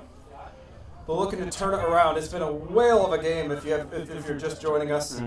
A lot of defensive plays. We'll get to it. We'll recap in just a minute. But let's look at Tyler Broad on the return here as he looks to get the Rams going. First touch of the second half. He breaks. He jukes. Tries to come near side. Oh, he's doing Tyler Broad things and dragging a man all the way up to the 37-yard line. But he was down. I'm fairly certain that whistle came quite early. And I think that's going to be where the Rams take over on their first drive. I'm just waiting. I just want to be sure on that. Quite a deliberate. It seemed fairly obvious to me, but I just want to be sure. It looks like the Rams definitely think they have it. Their offense is out on the field, and yes, finally a confirmation. So, Rams offense struggled a little bit in the first half. Haven't been able to get the run game going. They were backed up inside their own territory. A lot of what they have done to teams over the course of the season. Two very evenly matched teams, scheme and talent. Very much so. So now let's see what they want to do out of halftime. They've had some time to make some adjustments. Rojas out with his starting lineup. Vikings show pressure. They go middle. Jackson makes a man miss. He makes two men miss. Oh, there's the Rams getting the run game going, and that's going to go for 11 yards and a first down. And that's where Jackson is so dangerous. Once he can make a man miss, he makes up room real quick. Great start for the Rams there. You can hear the sideline getting behind this offense. That's what you need. You need the energy coming from the players who aren't on the field. And although you don't really hear it when you're on the field, you don't really hear the sideline. When you can and when you do, it is an amazing moment. Midori was out for that snap, big number 97 for the Vikings. He checks back into the ball game. Rams stay in the spread. Rojas gives to Jackson on the cutback. He's got room to run now. Breaks the tackle, and that's going to be close to another first down. Might be a yard short. Second one. Two really nice plays back to back for Jackson. Hasn't had a chance to get it going so far in the first half. He was bottled up, but he can make up those yards in a hurry. A good run there for Elliot Jackson. He's always a very strong running back here for the Yorkshire Rams, has been for a number of years. Just puts the team on his back and drags them along. An incredibly consistent running back, and I think that's incredibly important. And I need to stop saying incredibly. Second one. Vikings stay with a six-man box. Hard count. Now middle again. Jackson driven back on that one. I think they slanted that way. The whole Vikings defensive line seemed to be there waiting for him. Brings up a 3rd and 2. Yeah, good play there from the Vikings defense just to close off that edge. You know when you've got runs like that going out to the edge that you want to get it, and if the whole defensive line slant that way, you're just running all the way across the field. I did see Rojas, he didn't keep on that one, but on those read looks, he probably had one where they were giving up the edge on that one. Let's see if that comes back later. Matt Snell wide side, Dan Hayward to the near side.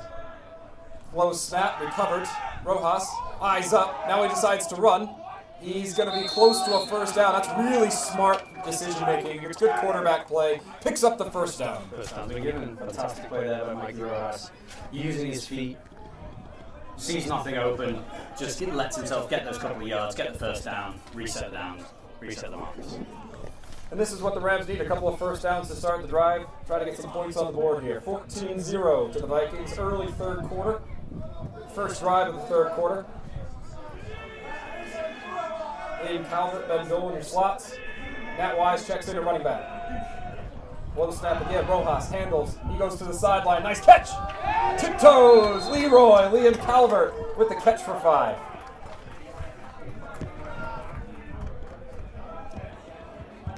Nice play. Yeah, it's a very good out route there from Liam Calvert catching near the sideline. Gets his feet out. 5 yards. A great spot for a second down because you can go run, you can go pass. You can't have the whole playbook open on a play like this. One of the things the Rams coaches were talking about at halftime was just get the ball out of Rojas' hand on time. Just making sure that when that number one option is there, go right into it, don't wait. And that was a really good example there on the first drive. Rojas again to throw. Now he goes to his left, he's got the out route. McKinty tries to come up with it. And that's going to be incomplete. No, sorry, that was Ben Dolan out of the slot, but we do have a flag here to the near side. So thrown by the side judge, so it would have been something in the realm of maybe defensive holding, maybe an offside. Let's see what the ref says.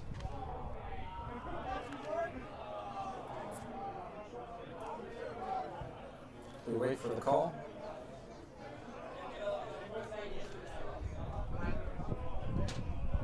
It's going to be walked off in favor of the Rams, so it was an offside call. So that's going to get them really close to the first down.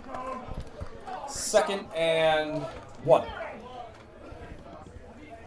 That's Enrique Baptista Borges there, getting that offside Getting a little call. antsy.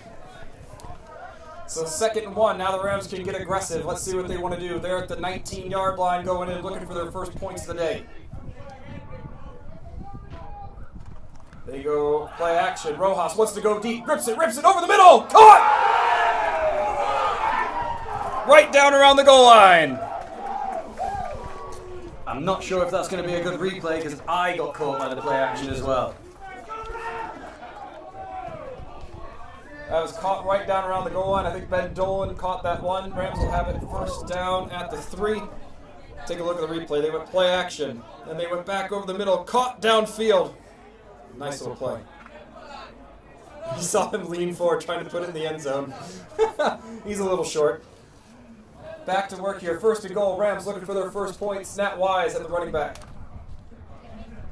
Vikings stack the box. They go middle. Wise fights. He breaks a tackle. Touchdown Rams!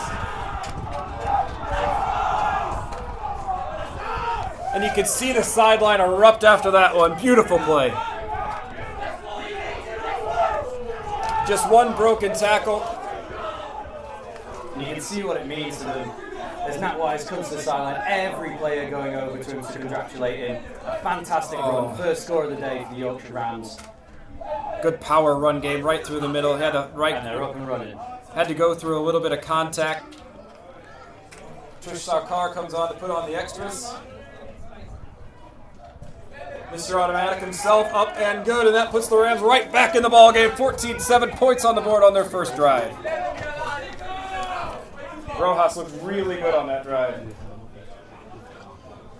Got the ball out of his hands quickly, looked really confident throwing the ball.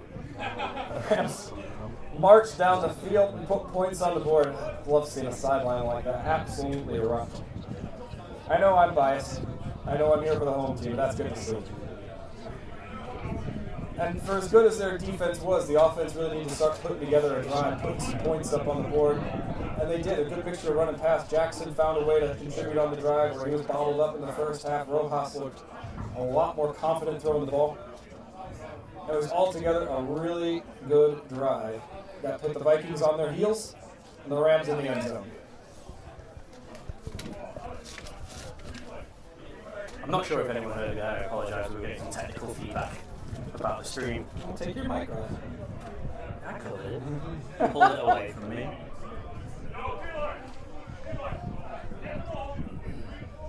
I was hearing one of the Rams assistant coaches is Mark Gaze, and I was hearing down on the sideline, and he's just, because he's been around for so many of these big games, he's been such a calming influence to players down there. Just having a chat with somebody as they come off the field, pulling a few players together.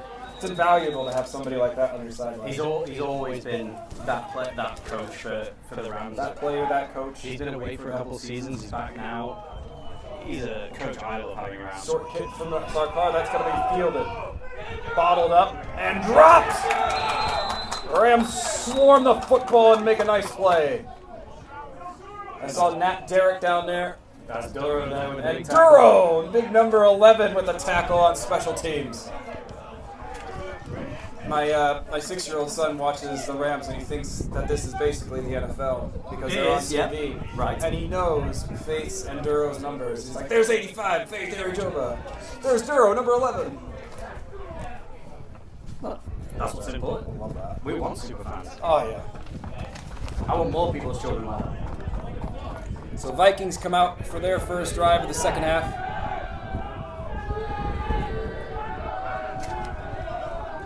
Eden Harrison had himself a whale the first half. They go right back to him on first down. He's going to be bottled up for no gain. The Rams sideline gets feisty. And this, but to be fair to the Rams defense, they really bottled him up for the first quarter. He had those first couple of drives. He didn't do much of anything. He really had to earn it. And then they got that absolutely massive play. And an absolutely massive play. They lost a yard on that one, 2nd and 11. And now the Vikings got to find a way to respond, especially playing away from home. Momentum is a real thing. Can really get with the home team if they can grab it. Absolutely. Ryan Vale, quarterback, had a good first half. Gives to Harrison up the middle. He bounces. Able to make a couple guys miss. And that's going to be a really good carry. Gain of 15 for Harrison, right up the gut. Reminds you of Elliott Jackson a little bit, doesn't he? Where as soon as he can find a little wiggle room, gone. Yeah, absolutely. I'd like to correct something I said earlier. I said him and Sharon McCool went to high school together. I was wrong. They played college ball together. Ah, well, I mean, it was close. The fact that I knew the facts is good in itself. To the near side, Aaron Wall for the Vikings had a good first half. Had a good touchdown reception, made a couple key receptions on 3rd down. He's to the near side and the trips. They go to the give to Islam. Stretch. Grit chases him out of bounds and takes him down. Johnny Grit having himself a ball game for the Rams. Forced a fumble in the first half to save a touchdown and comes up big there. He really is having a good game today. Johnny Grit there. Getting big tackles, knocking out the ball for the turnover earlier in the game, being on players as they go into the sideline. If you're going to win this game as the Vikings, you've got to start going away from number 5. Loses a couple, brings up 2nd and 12.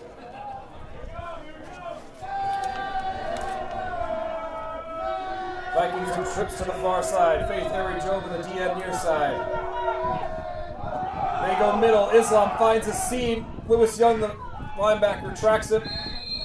Islam taken down after a gain of 6. Brings up 3rd and 5. Solid run there for the running back. You just want on a 2nd down like that, 2nd long, you just want to give yourself better field position when it comes to the 3rd. And that's what he did. He's given him a 3rd and 5 now, 3rd and 4. Eden Harrison checks back in for the Vikings. He's been their premier back today. He's looked really good. Played some D3 college over in America before he came over to the UK to play in uni over here. Now finds himself at West Leeds playing the Rams. Rams show pressure. High snap. Oh my goodness. There's a lot of contact on that one. There was a flag before the snap. I think that might have been an offside. It was a double snap from the center. Maybe a double snap, but then I think there might be a personal foul because somebody from the Rams came in and shoved somebody really hard. No, but they don't call that. Nope, that's just going to push it back 5 yards. So now it'll be 3rd and 9. Yeah, 3rd and 9. Double snap. Double snap. They just sort of. He went up. He snapped it. He didn't leave his hand. He snapped it again. You don't see that called very often. That's really good eye from the ref. Now this is a much different situation, though. Rams able to pin their ears back. Listen to that sideline. 3rd and 9. Vale looks over. He's got a blitz in his face. Now it drops off. He wants to go right side. Caught! Got away from Nat Derrick. Is able to make the play along the far sideline. Matthew Knox makes an introduction to the ball game. A lovely play and a lovely catch there from the wide receiver. Nat Derrick doesn't really let those go all too often, but he was right there. It was a good catch. Right when Newcastle needed a play, they got one. Able to shift the momentum a little bit, get a first down, make up for the penalty. That was a nice play. They're running those comebacks well because they've shown they can go deep, and that's making those comebacks ever more effective. Trips near side for the Vikings. Broad shows blitz. Rams back off. Snap. He wants to go over the middle. Stuck! But caught. Harry Anchor comes up and makes a really hard hit. Lets him know he's there. That's going to be a gain of 6. 2nd down. 2nd and short here. Again, when you get 2nd and short, your playbook is completely open. You can take that risk, or you can be conservative and you can run. Well, with Harrison, it's not really conservative for a run up the middle, is it? No, not at all. Vikings go trips. Vale looks to the sideline, might want to change the play. Couple of calls. Audible. Rams don't adjust. Now they go throw. Vale looks right. Now he comes back left. Barry Joba had a chance to make the play, loses him. Now Vale commits to the run. Big hit! Far side! Nat Derrick comes up and sticks him at corner, but that's going to be a first down for the Vikings. Vale paid for that one. I think that Derek might have been a little bit upset that he gave up that play on the last play, and he got his own bit of skin there. Oh man, that was a hit. What a hit! I'm surprised Vale didn't bail out. He dropped his shoulder, and I think that was a mistake from Vale there. I mean, You don't drop your shoulder on He that. doesn't look it, but he can really hit you. He just I don't coils like up it. like a spring. He hurts. He hurts. That's a first down for the Vikings. They're creeping down the field after the Rams put up a touchdown to start the half. Vikings putting up a good response here. They go back to the middle. Harrison tries to get away. He bounces, and that's going to be ran out again. There's Nat Derrick again making another tackle. Ran out for a gain of 5. While we're talking about the running game, having spoken to the coaching staff at halftime, I do not believe we'll be seeing Smith for the remainder of the game. We hope for his recovery to be swift and for him to be back to playing very soon. Our thoughts are with him in this time. Yeah, he was out. He was down on the field for quite some time. Hard to see. But he'll be cheering on his teammates as they come out here on second and let's call it 6. I think it was a gain of 4 on the last one. They got trips to the near side. Harrison stays in. Wall near side receiver. They go pitch outside.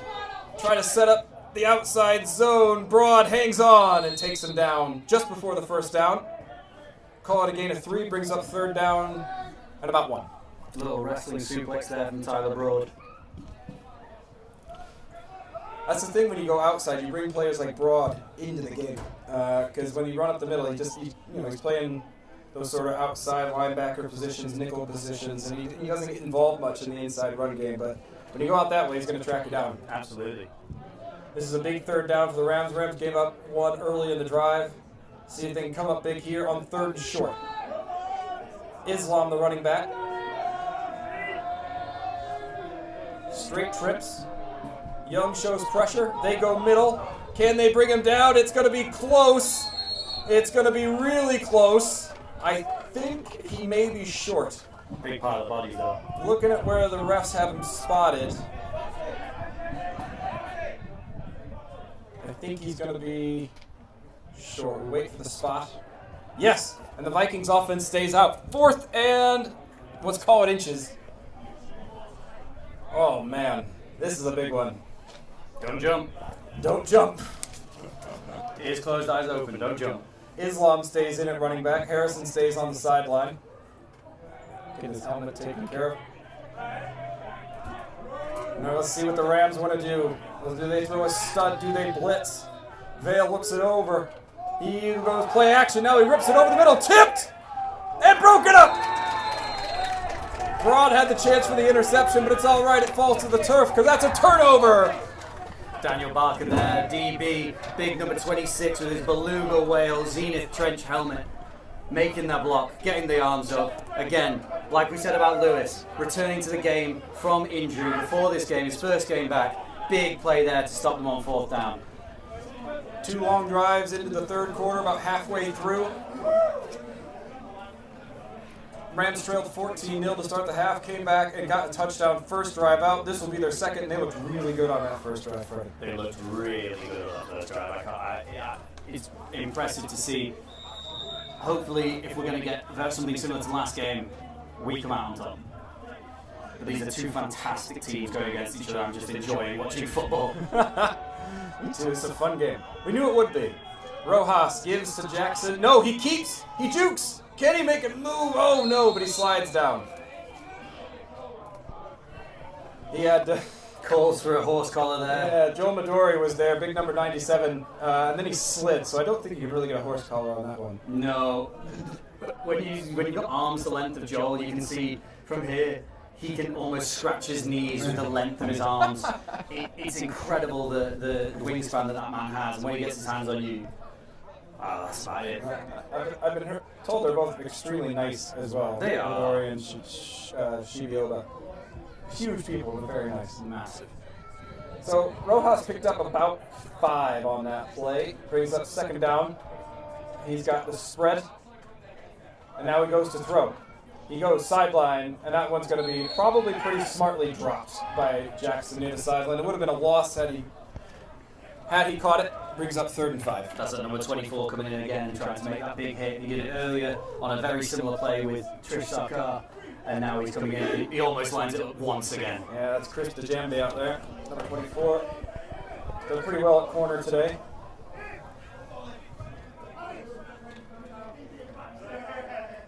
Third and 5. Rams at a slow pace on this drive. See if they pick up the sense of urgency as they get near the line. Owen Bird. Oh, I was just about to compliment the O-line, but we got a jump there. They tried to go hard count, and the Rams jump. Brings up 3rd and 10. That'll make things a little more difficult. Yeah, just an unfortunate play there for the Rams offensive line, who have been so solid so far today. Owen Burns looked really good at right tackle. Steve Godbird's having a good game at guard. I mean, it's hard to get things going against a D-line as big as this. Yeah, they are massive. I spoke to Owen at halftime, and he was saying, what you're seeing other than the 2 absolutely massive guys in the middle, and I think that is what is going on. There's 2 huge bodies in the middle of that defensive line who are just making stop after stop after stop. 3rd and 10. Rams go trips. They go play action. Rojas looks right. He's got a man chasing him. Those big hands are on it, but he gets away. Can he do something with it? No! Baptista gets him. And that's going to be incomplete. Rojas had the awareness to just get rid of that one, and it's going to fall incomplete. Vikings are trying to say that was a fumble. It wasn't. And that's going to bring up the punting situation for the Rams. They tried to go deep, and that pressure on the inside got to him. I think it was Midori who was there first, and then Baptista Borges who came in and kind of had the final part of that tackle, but we have a flag on the field. I spoke to Enrique at halftime about, he'd gone down injured. I went over to make sure he was okay while the referee gives us a call here for a flag. Intentional grounding. So lost it down, just knocks him back a little bit. And what he'd said was he dove on the ball, and then someone had also dove on him to try and get the ball, and it just took the wind out of him. So nothing major there, just a bit of a winding. So the loss of down brings up 4th and long. 4th and 15. Oh boy, they missing a man on punt. They run him out there, Liam Calvert. We have Dr. Jones currently being seen to by the medical team here on the Rams sideline. I'm sure that's his spot. From his own end zone, Dan Hayward, the punt, gets a good leg behind this one. Really good punt, and a friendly bounce to boot. And he's going to clear that all the way down to the 33-yard line. Well, that's about a 45-yard punt there from Hayward. That's good work. A lovely punt, probably his best punt of the day, I'd say. Very much so. Giving some good field position for the defense to play with. They're not breathing down the throats to the end zone, not staring directly into it. They're giving a lot of field for the defense to be able to defend it. So Rams lose a little bit of that momentum they had from that first drive. Couldn't quite get it going there on that second drive. And they have to punt it away. But they held the Vikings on 4th down. And this thing stays 14-7 as we go into the latter stages of the 3rd quarter. It's been a game that we absolutely expected it to be tight, really competitive.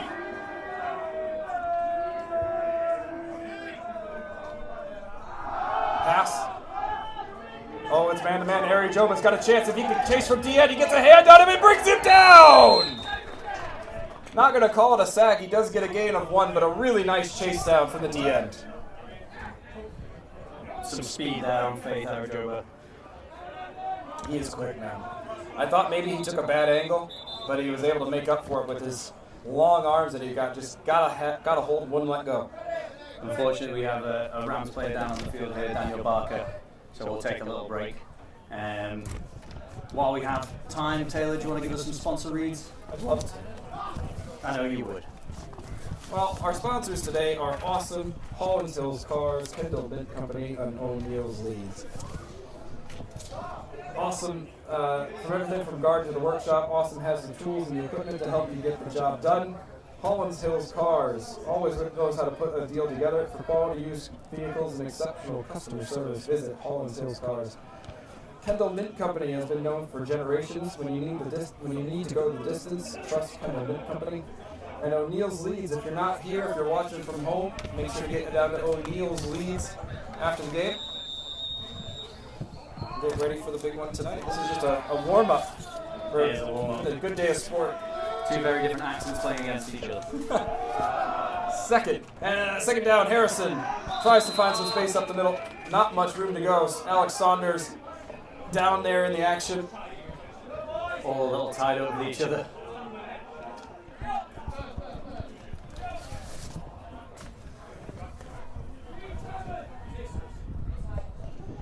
Is Laszlo a shot here today? He is, I think he's on your starting lineup there. I haven't seen him. He is here. I think he came out during the first half. I saw him de-kitting at half-time, so that's end of quarter.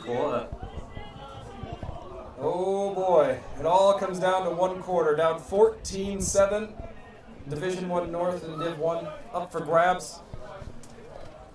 And the Rams need to win this one by more than 4 in order to take the title, right? That was 21, I believe so. more than 5 right there. It was 21-16 the first matchup. So they need at least a 5-point win. So they got to turn it around in the fourth quarter. They got the time. But Newcastle's been a good opponent today. Really strong. They play consistent, and the Rams have come knocking. They've done better in the second half, just like they did in the last fixture up away at Newcastle. Played a better second half and got themselves back into the game. Defense needs to keep turning out here, though. They got a good chance here to come up with possibly a turnover. 3rd and 9 to start the fourth quarter. And Vale's look at quarterback for Newcastle has looked a little less comfortable in the second half.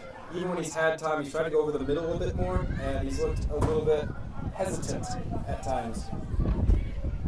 When you get into a second half, you have a first half of plays to look back on as a Rams defense. You start to learn the little moments, the little things, and then Newcastle got to change. Big play for the Rams. First play for the fourth quarter. Vale in the shotgun. He's got time to throw. 85. So he gets away. He goes deep. Broad jumps, leaps, picked off. Broad's got the interception deep downfield. He's got room to run in front of him. Can he break it? Puts on the brakes. One more juke. Can he turn it? Oh, he's dragged down.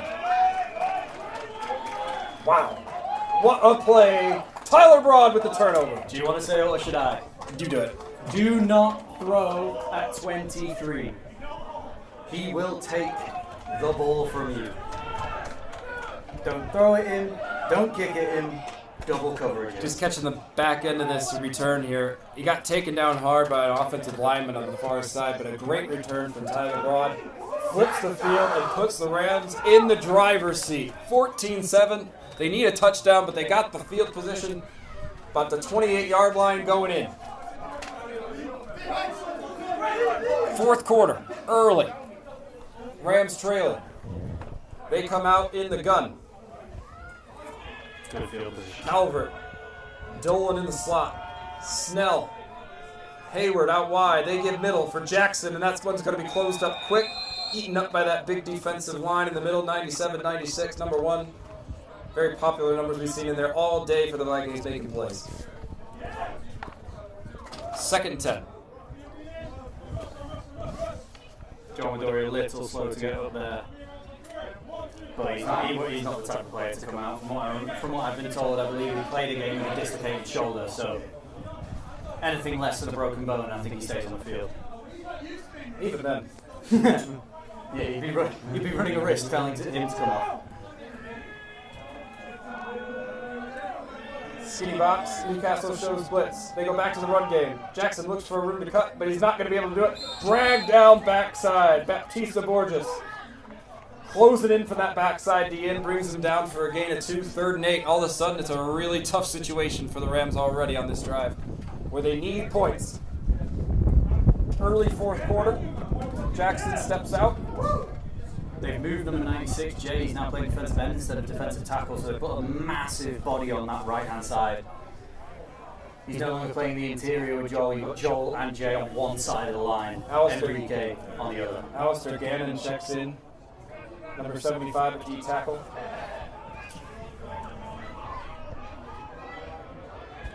Rams go out with a tight end, Dolan. Left side. Rojas back to pass. He looks left. Now he grips it over the middle. Oh, that's going to be picked! Picked off middle of the field. They tried to go over the middle and couldn't find it.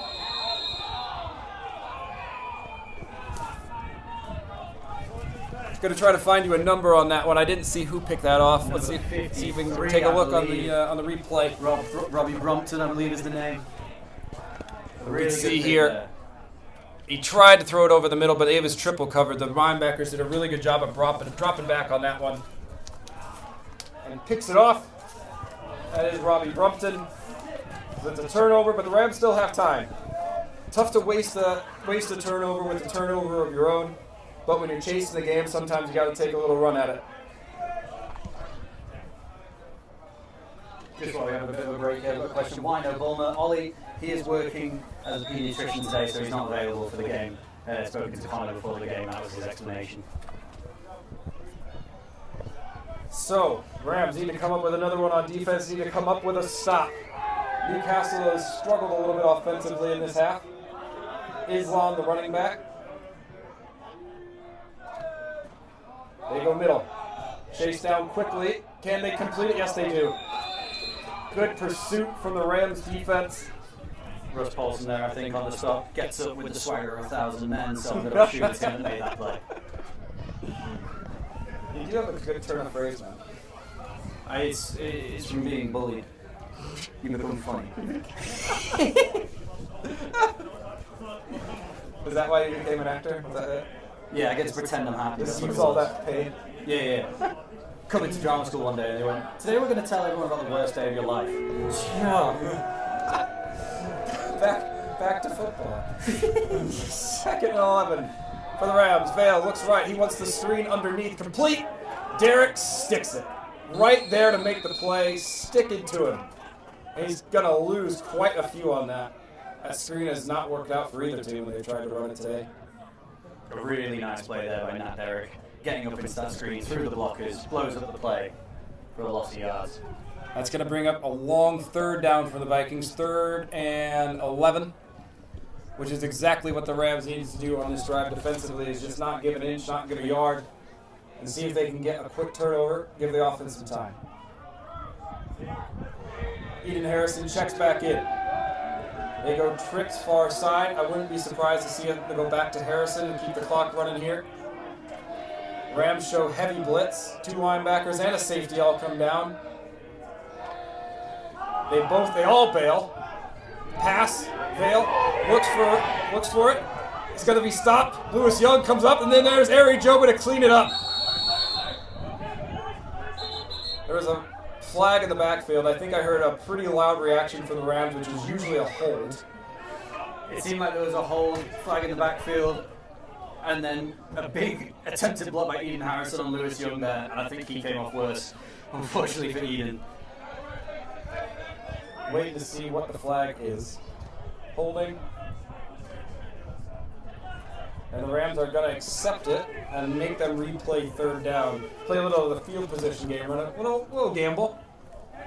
I'd like to apologise to the Big Red fan club in the comments section because that was Big Red that gave up that penalty on that big play. Hey, he's human. Puts his trousers on, one leg at a time, just like the rest of us. We've declined. Oh, they declined. That's giving the 4th down. Okay. So now we go back to the 4th down situation. And it's going to be 4th and 6. Oh, 6. I think they gained a couple on that.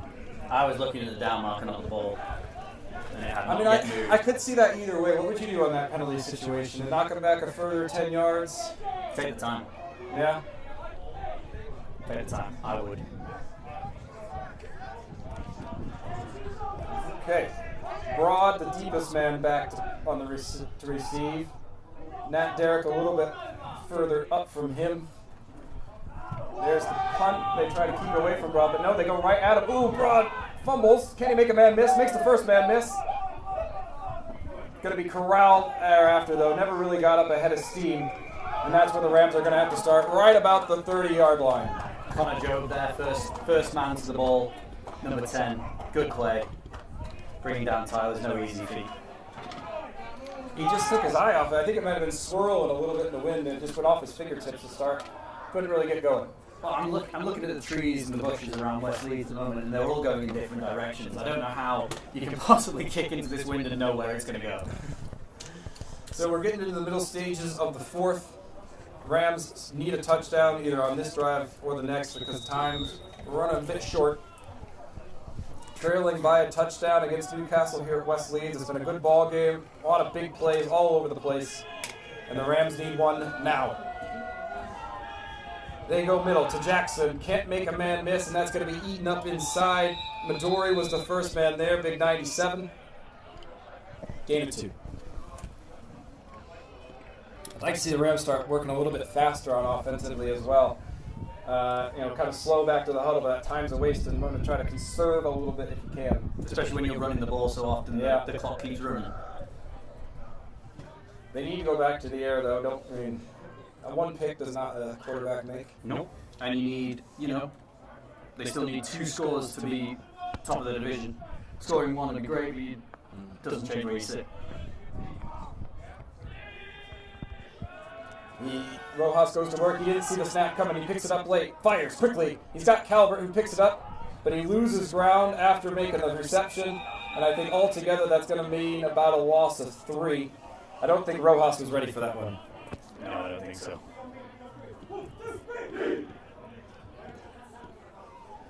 So we'll call it 3rd and 12.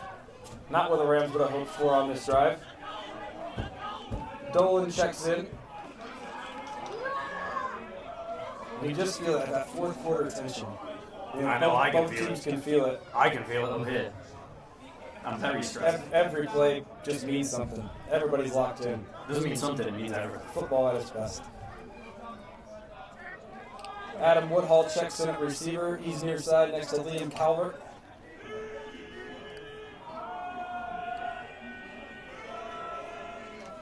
Rojas with a long snap count takes a look. Vikings show blitz, backs off. And now they go screen near side. Makes a man miss, but that's not going to go very far. Maybe a gain of 1. And that's going to bring out the Rams punting unit. If you're the Rams here, Taylor, on the offense, what are you thinking? I don't think I would have ran that play. Hindsight's 20/20. But I don't think I've seen screens. Both teams play really aggressively on the edges. It's really hard to play against aggressive corners and throw screens that go anywhere. It really is. So full marks to them. But I would have liked to see them push the ball a little bit downfield. I mean, especially if you throw one, let's say you throw one deep and it gets picked. Like, you're going to be punting on the next play anyway. Yeah. So you sort of play a bit of field position that way. I know that's what I would have done.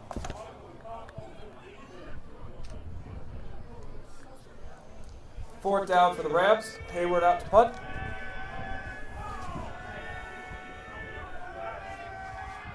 Good snap. He had a good punt into the last one. He gets another good punt into this one. Gets another great bounce. And that one's going to go out at the 25. Good field position again for the offense of the Vikings to have to contend with. The defense got so much field behind them to play with. They've got time to make a play on this. Time running short. Latter stages of the fourth quarter. Rams need a stop and they need a score. It's been tiring out there. You see the people coming off the pitch tired. Both sides. It's been very physical.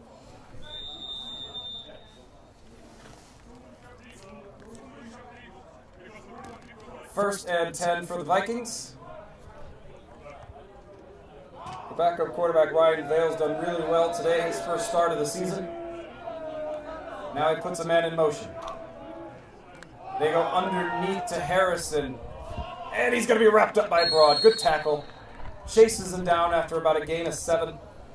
Nice triple Good option. one-on-one tackle there.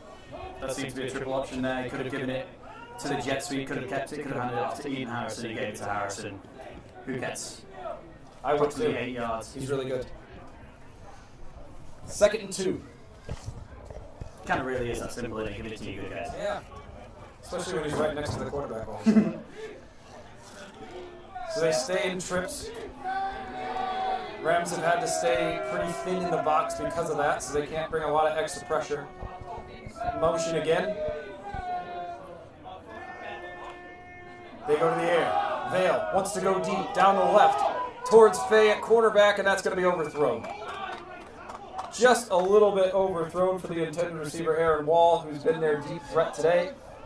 Can't come up with that one. Brings up 3rd and short. A good attempted play there. That's what you want to do. Get some good yardage. As I've said all day, when you got 2nd and short, you can take that risk.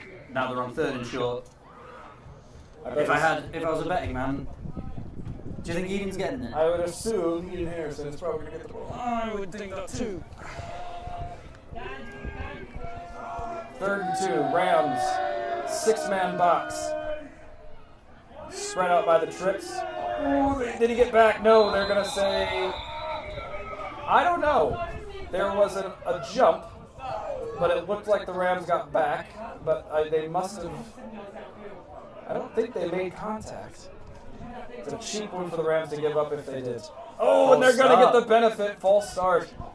Knocks the Vikings back. That is a really important penalty. I know it's a really small moment. It was the wide receiver. In the context of a game. The wide receiver went, that's what the false start was there. Just look at the ball. I used to get so mad when receivers jumped off sides. Like, don't listen to me. Just watch the ball. I'm not talking. I don't mind. 3rd and 7.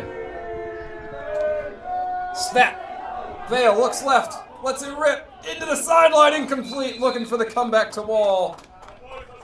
And there's the turnover the Rams need. Or at least there's the 4th down and a punt that the Rams needed. That's a really good series for the defense. Gets them off the field quickly. And gives the Rams offense one more chance. I wish we were able to tell you how long was left. It's so important to this game how long is left in terms of the scoreline. Bugs me. Someday we'll have the technology. Someday. We have the technology. See if the Rams want to get after this one. There's a bit of a high snap, but he gets it away. Okay, punt. Gets out of bounds to the 30, but I think smart. No chance for a return there, and it's going to make the Rams earn the whole distance with their offense. Yeah, just kicking it straight out bounds. Smart. Don't let them don't let Nat, don't let Tyler get hold of that ball.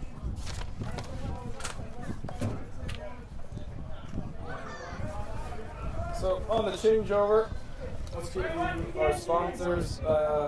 As we get underway for this next drive, we are brought to you by our sponsors today. Awesome, Holland Hills Cars, Kendall Pin Company, and O'Neill's Leads. Thank you for supporting today's coverage. And the Rams need a spark here on offense. 1st and 10 from about the 27, and they need a score as we're in the 4th quarter. 1st and 10.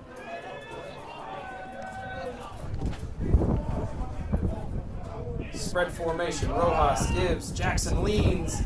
Ball's on the turf. And that's going to be a turnover. Popped loose just as Jackson was trying to get ahead of Steed. There it is right there from the ref, the official signal. Turnover. And now the Rams really need to come up with one. Untimely. The 2 turnovers that they've had today have come at really inopportune times. Yeah. It's a tough one to see. He's still young, Mikey. He's a young QB. Was that on the transfer? I thought...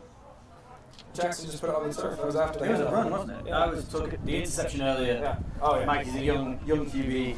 Mistakes get made. Elliott, when you're getting the ball so often in a season, you're going to make a couple of mistakes. But it's all about the timing. The timing is just real unfortunate here for the Yorkshire Rams.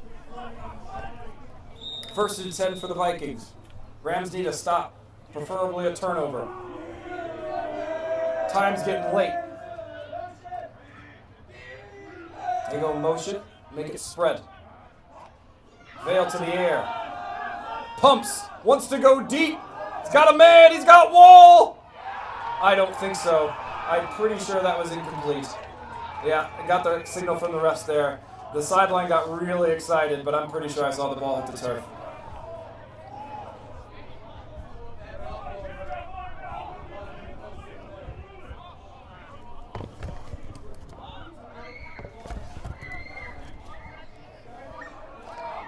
See if we can get a look at this one down the sideline.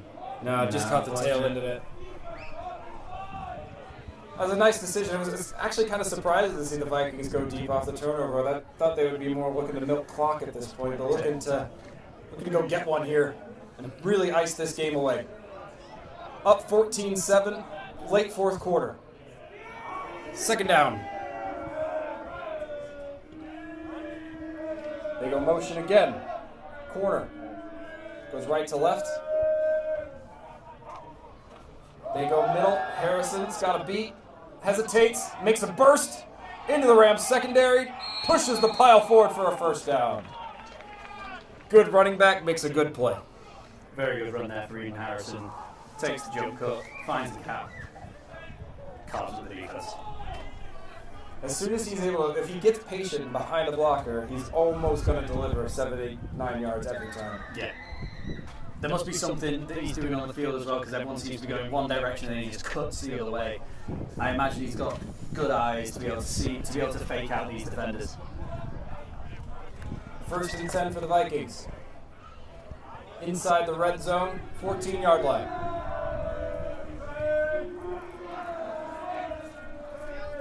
Man in motion, milking clock. They go inside, give. Harrison plows forward. Gain of maybe 1. Rams defense up to the test on that one. Second and 9. At this point now, it feels like they are starting to run this clock away, try and take some clock off, get this game over and done with for the Vikings now. And full marks to them. They played a good game today. Absolutely, both teams have played a good game. I think the Rams can take some stuff from this for the playoffs. 1 point, Yeah. one score in it. Yeah, have their As we stand. opportunities. And I'm sure we'll see these two teams will see each other come playoff time. Second 9. Across the formation again. Let's see if they want to go back up the middle with Islam checked in and running back. They do. Inside zone, he finds room, but he's going to be taken down. Nice tackle there on the outside from the Rams. Lewis Young there with the takedown. After about a gain of 4, brings up 3rd and 5. And even a field goal puts this game out of reach. So the Rams really need to come up with a play here on 3rd down. You really saw the momentum after that first drive of the second half. They seemed to have found something on offense, but Newcastle made a good tweak on defense and has just kept this offense for the Rams corralled all afternoon.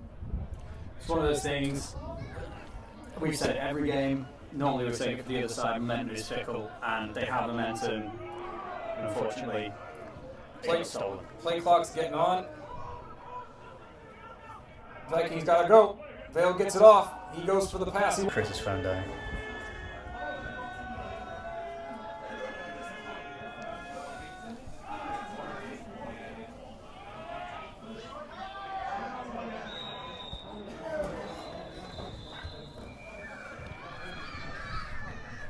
Are you back? I think so.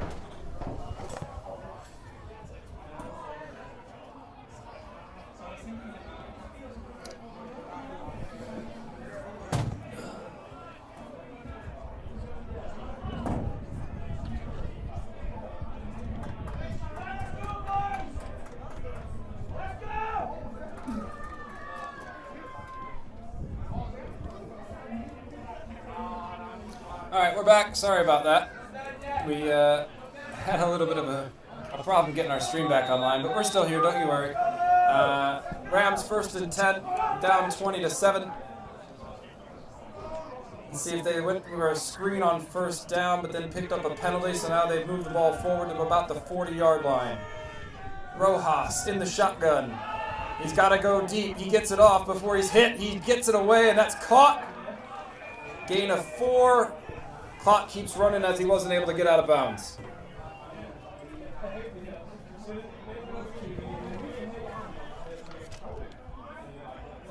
Rams not in much of a hurry.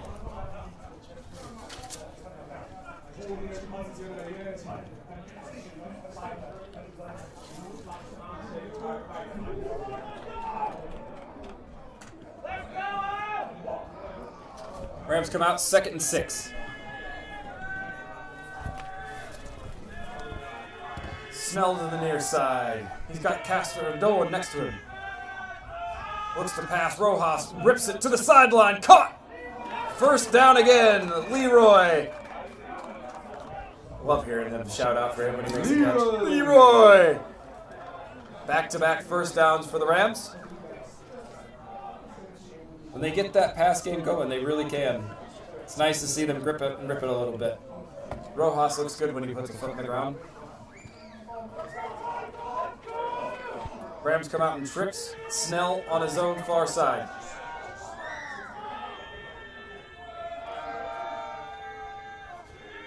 They pass again. Rojas steps up. Oh, he's got mitts on him and he can't get away. Madula makes the commit on the sack. Big play there from the Vikings defense. Midori, excuse me. That was a big play. Very big play. Rojas had the time and just couldn't get it away. That brings us to the 2-minute warning.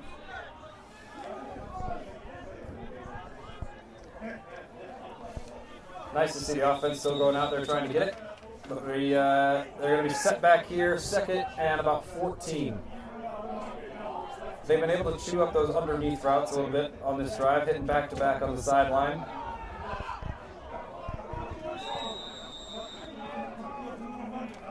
Liam Calvert with those receptions. He's looked good today. Rams come back in trips. Woodall, top of the trips. Near side. Rojas, back to pass. He's got to step up again. He's getting chased again, and there he is again. There's the other one. Isaiah Shibioba. Number 96 comes up with the tackle for a loss. Maybe got a yard out of it before he's brought down. Third and long. Timeout call for the Yorkshire Rams. They just haven't been able to contain those big boys inside. When it's not one, it's the other. Hard for any team. Incredibly hard for any team coming up against two defensive tackles of that size. They're not wide players, but they are big, tall players.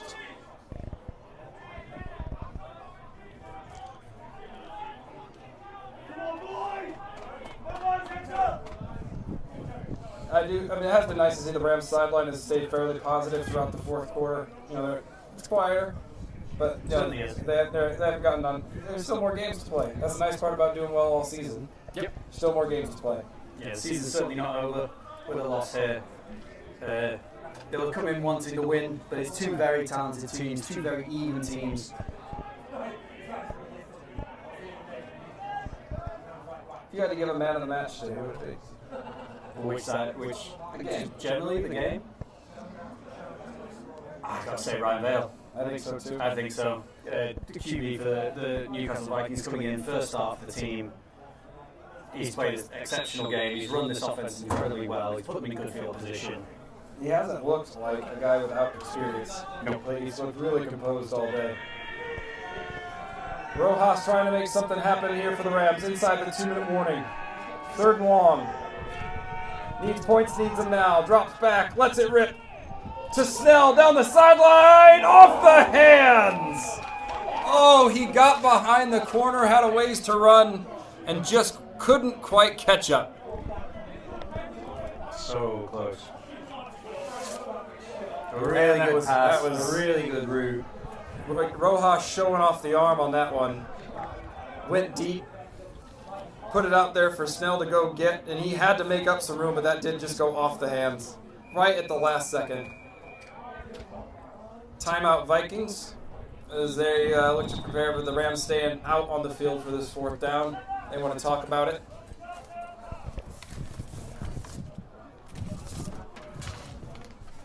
See if they can cook up on a fourth and long.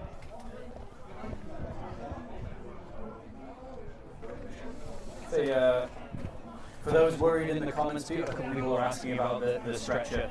That was Isaac Smith, who went down earlier in the game, that we mentioned wouldn't be coming back into the game. He's been taken with the stretcher, gone with the medical staff. He was over there a good long while. He was over there a good long while. The medical staff for both teams, both the Rams and the Newcastle Vikings, were doing some great work with him. He seemed to be in good spirits when I went over to the sideline at halftime. And as I said, we hope for a speedy recovery for Isaac there. Timeout's over. Teams make themselves back out for this fourth down. About a minute and a half left in the ball game. Rams need a big one here to have a chance. Rohosman trips to his left. He's got Woodall and Calvert this direction with Dolan and Snell. Dolan near side, Snell far side. Hard count. Rojas has got a scramble. He's got pressure. He gets away. Turns it north-south. Can he get to the sticks? It's close. I think he's a yard short. It was a really good close. run, though. It was really, really close. And just couldn't quite get there. Liked the way he put his foot down and just decided to get north-south on that one. You take a look at the replay. Oh! It was a linebacker who came over and just cut him off late. Roy Brompton, I think. Came in, big hit. Out of bounds. Unfortunate for Mike Rojas there, but it was a good decision, a good run. He got out of the grasps of the two defensive linemen that got to him. Brilliant to see.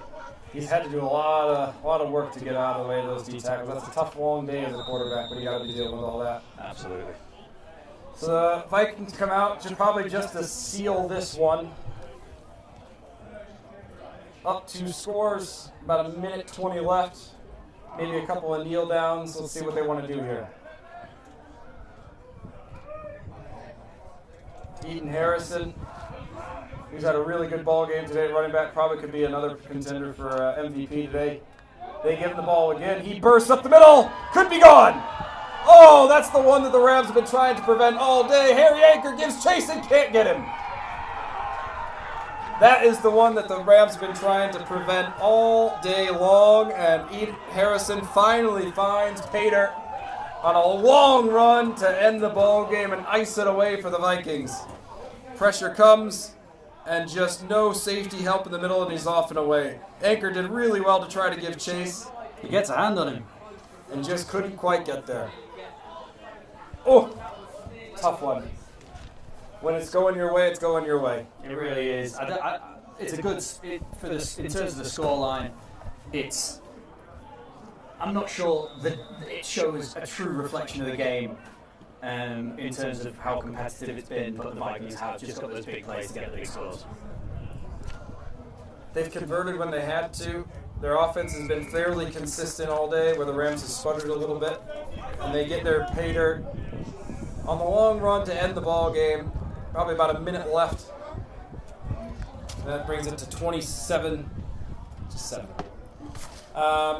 Put yourselves in the mind of Coach Story and Diving's head coach. What do you think he's going to be telling the boys after the game? They're a talented team to play against. I heard him saying it earlier, they are a talented team. That when you come up against a team that is evenly matched or, better than you, they are, that's all you can say. They are a talented team. We played against a talented team and they've given us a run. They're the team to beat in this division. And as I said earlier, I'm sure these are two teams that will come up against each other once the playoffs roll around. Yeah, it'll make for a really intriguing playoff matchup if they do see each other in the Northern Final.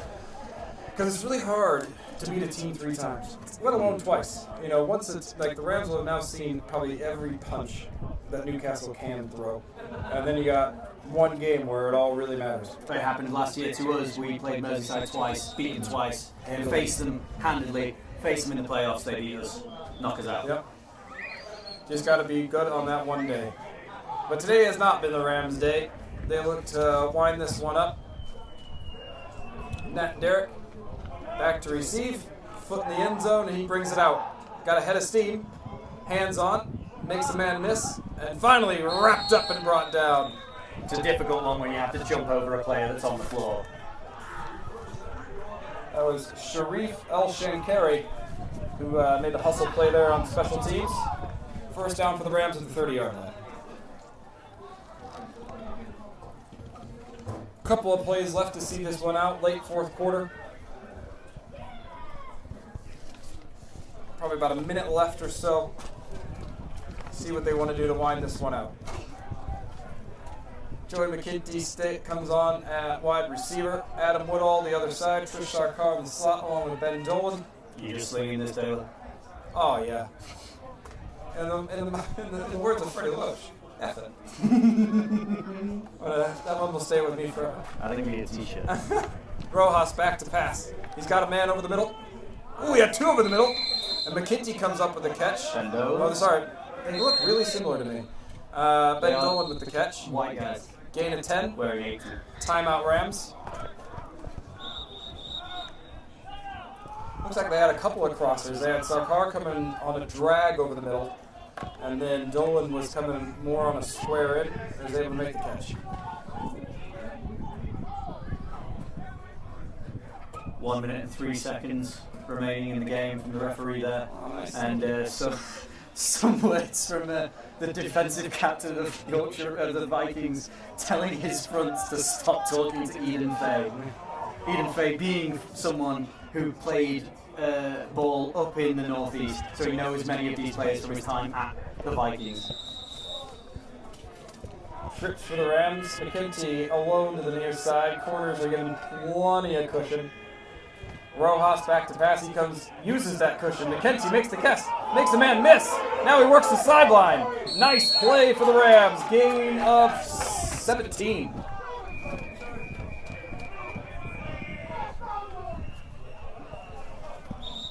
We have another timeout on the field from the Vikings now.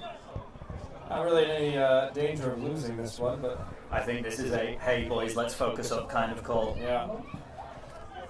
They have lots of coaches on the field right now. I think I can count 3. Connor Joyce and Bo Rankin's car there. While we've got a moment to talk about it with some of the coaches that are on the Newcastle Vikings staff, we can talk about the Women's League that takes place here in Britain. Bo Rankin Carr and Ben Pardy, who unfortunately aren't here today, 2 of the major coaches at the Teesside Steelers, where Emma Cook, one of our own players, Yorkshire Rams players who isn't with us today, plays her other side of the sport, the Teesside Steelers being probably one of the more local teams to the area, unfortunately after the fall of the Chargers. And it's great to see coaches going across all disciplines. I believe Bo and Pardy coach at women's, uniball and BAFA. Some of the commitment of coaches in this league is just awesome. As someone who has done that, it is a long year after year. Never stops. I was also told to get a shout out for if you want to be a ref, look in the bathroom. They really need refs. I was told to get that in today. I remember. First down for the Rams after a couple of nice plays. McKenty working with space to the near side again. Rojas, hard count. Looks to his right, wants to go deep. He's got the wheel route to Woodall. Can't come up with it. Double covered there on the far side. He never really had a chance at that ball. Unfortunately not. 2nd and 10. Under a minute left in the ball game. Rams will be back in action in a couple of weeks in the playoffs. We'll see how the rest of the season shakes out, who their opponent will be.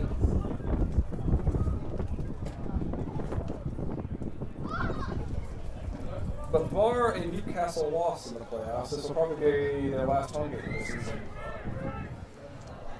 Probably.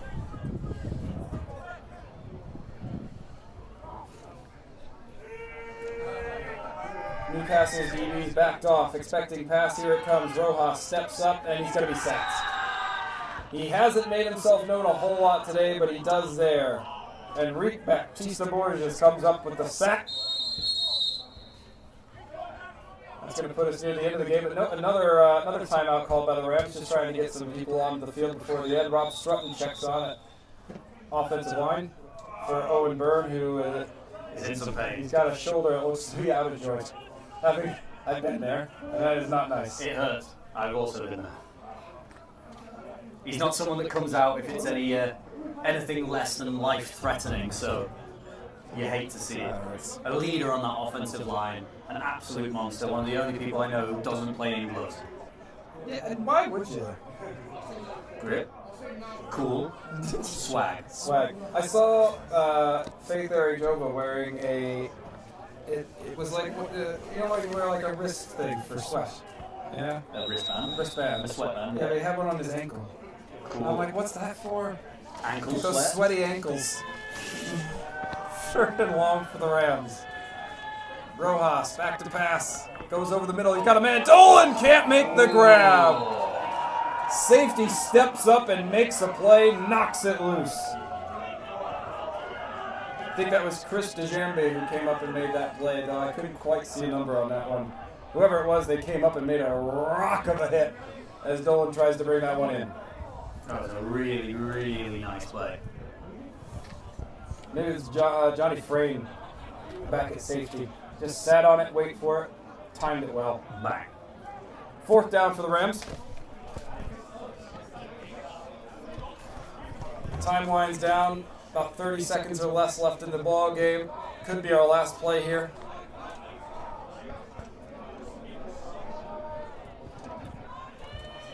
Vikings rush 4. Rojas goes deep. He's got a man, but that's going to be overthrown and intercepted. Frayne comes up with the interception at safety just to ice the game away. Back-to-back big plays there for Johnny Frayne. Now we'll see how the Rams come out. They put on Duro, comes out for defensive duties at linebacker for the last drive. Besides that, it stays pretty... Richard Lesky's also in at linebacker. Lesky getting a couple of plays, so that's nice. Overall, a frustrating afternoon for the Rams. Frustrating. I think first half they got stuck inside their own half, couldn't quite get the offense flowing, had to press. Defense has had to make some incredible plays to keep them in it. But just a little bit too much Vikings today. As they set up to kneel it out.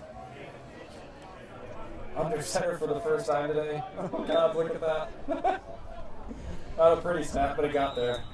And that's the game. And that will be your ball game. 27-7 to the Newcastle Vikings. The second loss of the year for the Yorkshire Rams. Both at the hands of the Vikings. In this one, the Vikings pretty much controlled beginning to end. But it's been a good competitive game of football over here at West Leeds. But that means that the Vikings are 8-0. Round out the regular season undefeated. And they'll get home field advantage for the playoffs. Freddie, any closing thoughts, pal? I think all in all, a pretty good game. I really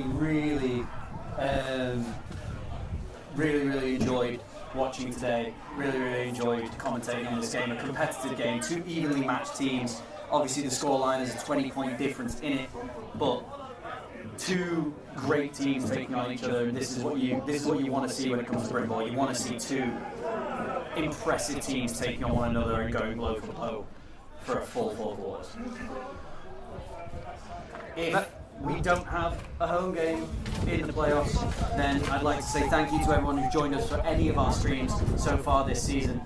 We've loved doing these for you. We've loved having you guys join us, and hopefully we'll be back next year to bring you some of this, or perhaps maybe an away stream if they'll allow us on the bus.